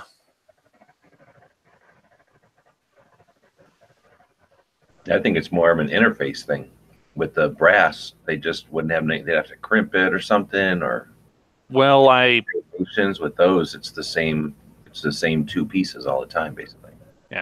and actually I tried it with let's see, this one's got a cracked mouth on it. I just pushed the plastic bullet down in, and it works about the same, but I don't know, it's kind of more of a pain to deprime. With these, all I have to do is just hit them with on my center punches. And as far as loading, just push the primer in with the back of a screwdriver. I don't know who the hell made them shot cups. I think they're Spear. Yeah, Spear CCI. I wish to hell they'd have put a freaking crimp ring in them. And the only real downside is that sometimes these don't always go off. I don't know, it's kind of like a loud cap gun. Yeah, I shot earplugs out of my 44 just fucking around one day. And the primer has a shitload more power than you would think, really. Mm-hmm. Oh yeah, these will do quite a number on a pop can. That would be a 45 ACP there, Sam. I shot my freaking metal cabinet door because I got a freaking target taped on it with that earplug, and it dented the freaking door. So, we're not talking hardened steel or anything. It's cheap ass Chinese tin, but like a gun for an old dude. Well, Outlaw and Daily Gun Show, you're both wrong. This is not a 45, it's a 10. Is it? What? Okay, well, Yeah. I was wrong. Yeah, the 10s are the ones with it's the bull barrel, or it's a blackened bull barrel with the target sights on it. Well, ladies and gentlemen, I have been shown that I was wrong. I apologize. Shown that a while ago with levers. Yeah, but he's not apologizing for that. Nope, never will either. Are you going to call it a 10 millimeter? I would call it a 10 millimeter, but I think that might anger Foodie Travi and 9 millimeter. I don't think anything can anger the foodie Travi. Oh, I don't know. I'm still waiting on a Reuben sandwich. I don't want it to just mysteriously show up on my doorstep one day. It should be like GitHub or whatever. It should be like all warm and still the fries are nice and hot. Yeah, is that 10 millimeter snap caps then? These here? Yeah. No, these are 38s. Okay, yeah. No, these were in my I got one of the competition Safariland speed loaders, and I was just curious whether or not these plastic training rounds would actually work in it. I don't think so, because they're not heavy enough to pull themselves into the cylinder with gravity, right? They just sort of be like, oh, okay, we'll let go, but we're not have any interest in going unless there's a thing that pushes them out of the speedboat or a competition one. Well, yeah, with this one, it's this whole. Okay, it's like a pump and you're pushing them out. That's kind of cool. All I do is let me load up the couple snap caps here.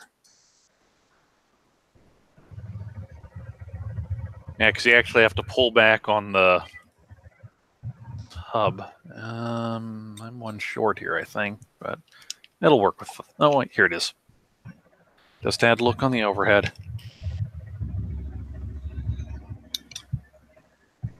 Yeah, I mean, it pretty much just holds them in place, and then all you're really doing is holding on to this, and then this is going to make a mess, but you just push on the little center tab, and it just shoots them out of there. Okay. Yeah, the speed loaders I have, you have to slide them in, twist them, and then pull them out. Yeah, those are the HKS. Yeah. I don't know. It was, yeah, like the regular Safariland ones that are the push button. Those just kind of let go. I got HKS here myself. Oh yeah, I've got HKS Safariland. I think I've got some of those fancy. What is it? 5-star. They're the all ones that are made out of all aluminum machined out. Because, excuse me, those were the only ones I could find that were an 8-shot 350 or 8-shot 38. No, I was chatting with somebody either in one of these lobbies. This has been 3 or 4 months ago, or maybe more.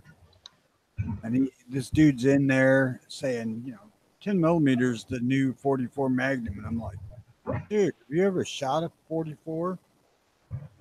No, and anybody that ever had wouldn't say something like that. 10 millimeter? No. 44 special, maybe. No. 44 specials. No, 44 specials a little weaker than even 10. It's more like between a slightly weaker and a slightly warmer 45 auto. Not mine. Well, not everybody's using the old Keith loading of 24 of 20 grains of 2400. Actually, I'm doing 20 and 20.5 grains of 296. All right. They're really not that damn hot. They're not nothing like using 28 in a 44 Magnum. No. Actually, now that I think about it, all the 44, well, like my Hornady book here, the only their test gun for the 44 special was the Charter Arms Bulldog. And then, yeah, that's a cast handbook, so that's never really fast. How about this old Sierra book? Here's a blast from the past. I used to have that. Yeah, this is a second edition. I don't know if I had second. Copyright 1978. Nope, mine would have been third or fourth probably because I got it in like 82. Yeah, my dad's got some of them. They're little, instead of the writing being, flat waves, it's like Sierra reloading components, and I think one's like a bullet, and then the other one's like actual external ballistic charts and that. Pistol data. I honestly couldn't tell you what the damn thing was because I bought it in a box of them from my gun shop. He had Lee's, Hornady, and who the hell's the other one that makes one?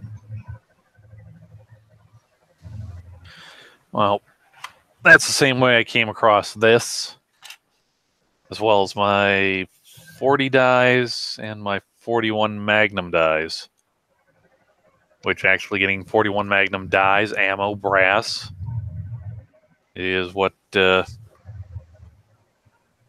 prompted me to pick up this minty little number.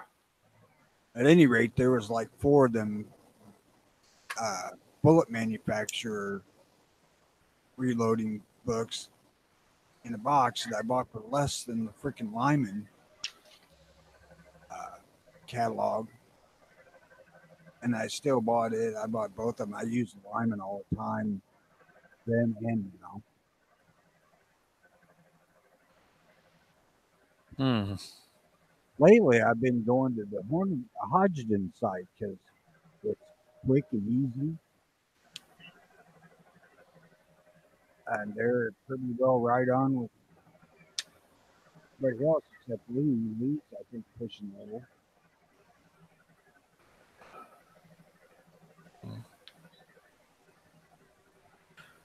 All right, 44 special test firearms, Smith & Wesson model 1950 target, 4-inch barrel, 180 grain bullet. Using 2400 NH110, you can get up to 1150. What is Using their load of H110? maxed out at 22 and a third. Yeah, see, I ain't. That's compressed. I'd take it. I don't know. It just Well, no, that's 180 grain. I'm using 200. yeah. They only have 180 and 240s. 240s you can get 1100 feet per second, and that's H110 and 2400 again. God damn, that's almost 44 Magnum turf, or at least what Elmer Keith wanted for 44 Magnum. Well, here I was just glancing over the little blurb they have before it. The factory load for the 44 Special is quite mild out of difference to some delicate older guns chambered for this cartridge a long time ago. Given modern revolver of stronger construction, the 44 Special can be loaded up to power levels which are respectable. 44 Magnum grew out of activity several intrepid experimenters who had worked up potent combinations for 44 Special revolvers prior to the 1950s. 44 Special revolvers should exercise caution. One should realize and accept the fact that the 44 Special is not a short case 44 Magnum and should not be treated as such. In the very next paragraph, if Magnum level performance is required, a Magnum type revolver should be purchased. Fair to recognize this fairly obvious bit of philosophy have led to the premature retirement of many a good 44 Specials. Yeah, but I got Rugers and Smith & Wessons.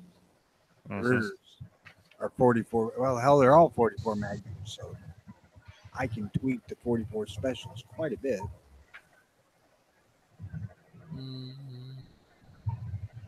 How's the Special compared to my 41 here? 180 grain at 1150, 170 at 1500.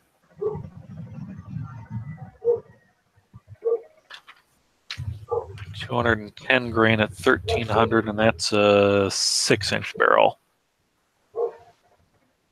According to the book, I should be able to push 200 to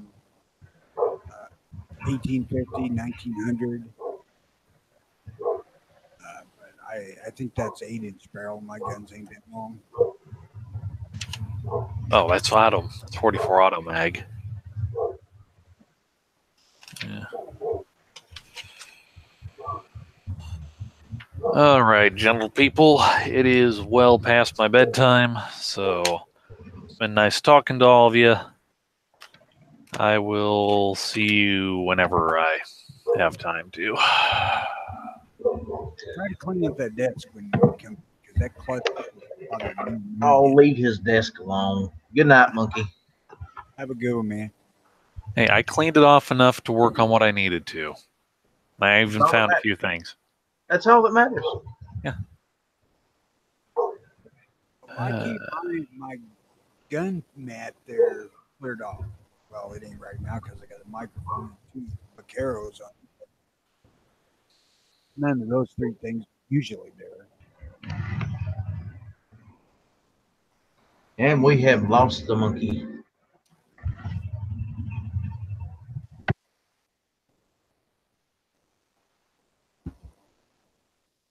Oh shit! I'll be right back in a few minutes. I gotta make coffee. Thought you went and done that earlier. He drinks coffee like a No, lady. I got coffee earlier. Now I gotta make more.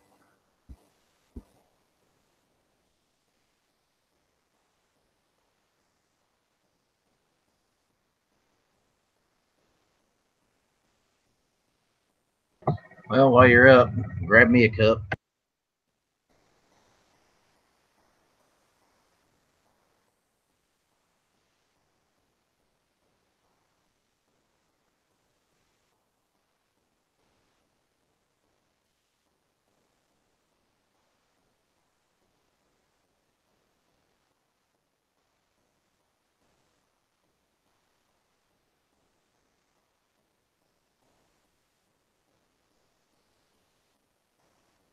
So, G, what are your plans for the day? I am sending stuff out to patrons and then working on some other projects. Computer stuff, like always. Well, I bet you're happy to be home. No, not at all. No, it's shitty here.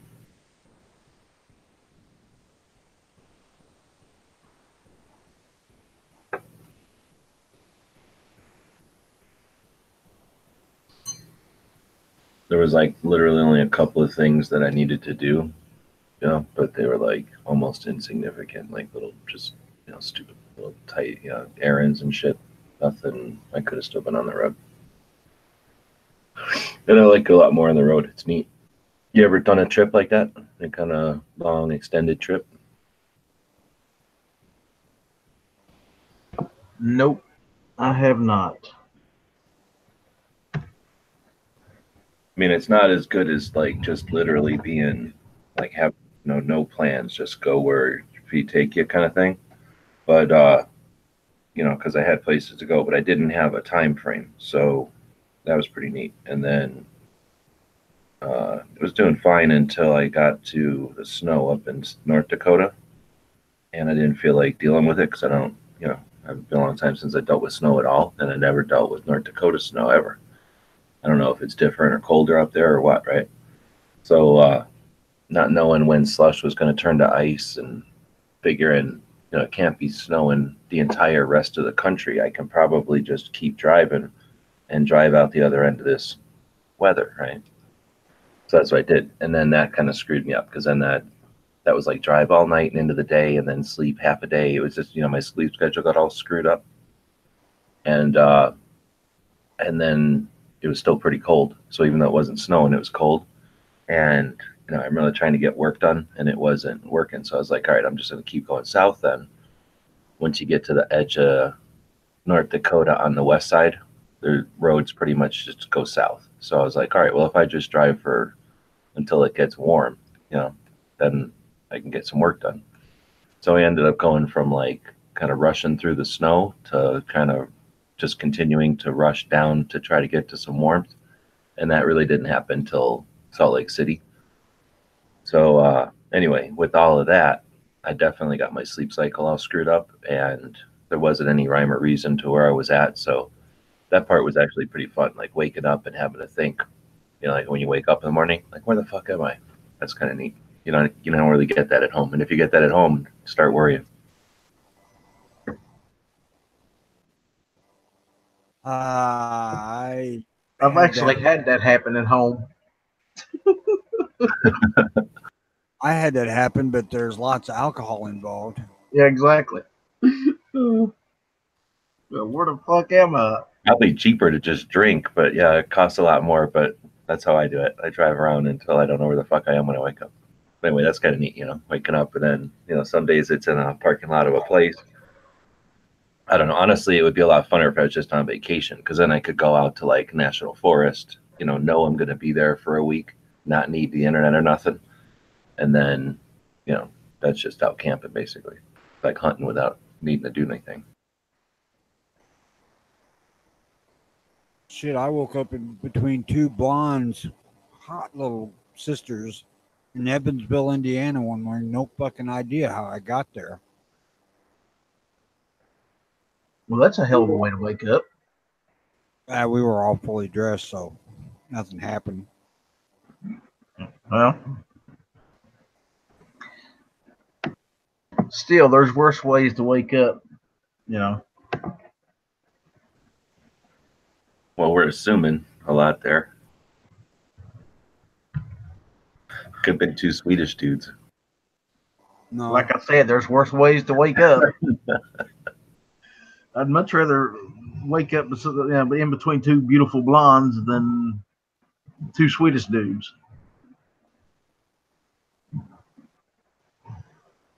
They were girls from the college over here. See, that makes it even better.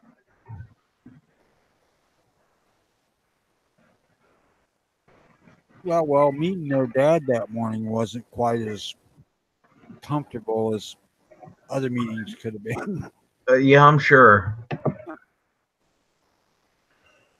You ever thought about putting a tattoo on one of them so we can tell them apart easier?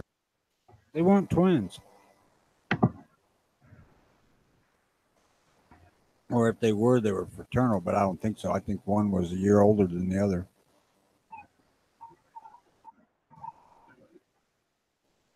They were just very close. Is that what you're saying?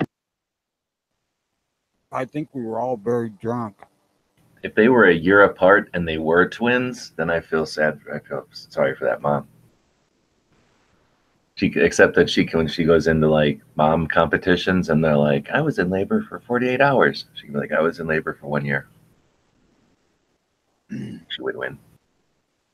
I mean, I knew the girls. Don't get me wrong. I didn't wake up with somebody I had no idea who was. But I didn't know where the fuck I was. And when I got up, I started to walk uptown, try to find where the hell my car was at. I realized I didn't know what fucking town I was in.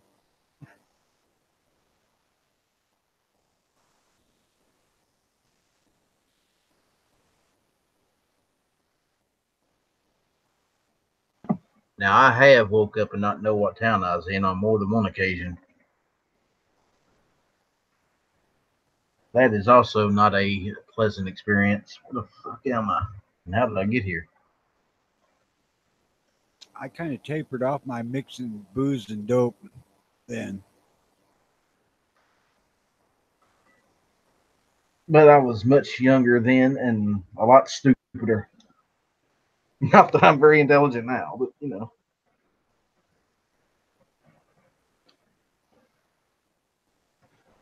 Ugh.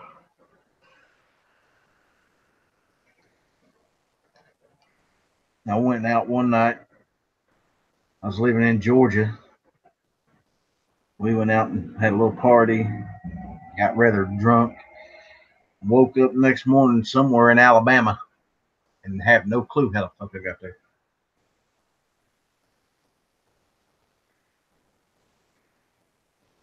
Shit, when I was staying down in Mobile, Alabama, 3 of us took off for a ride in a truck, and I took some Quaaludes. And I'm sitting there for what seemed like 15 minutes, and we were going to go over to Pensacola. And the next thing I know, we're like 50 miles south of Lake City. And I'm at a point where I'm so stoned I can't fucking talk to tell this kid that was driving that he's way too far.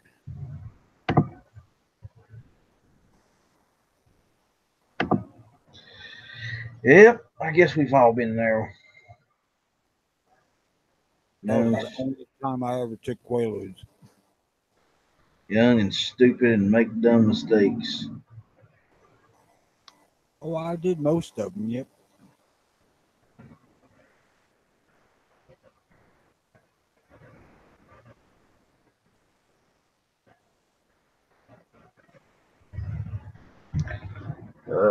What about you, G Webs? Have you ever woke up in a city you didn't recognize? No, like I say, except for when I'm talking in the van or whatever, but it takes me like a moment or two and then I remember where I'm at. But I didn't ever get drunk like that. Well, so apparently you're the smart one of the bunch. I don't know. I just don't like getting drunk.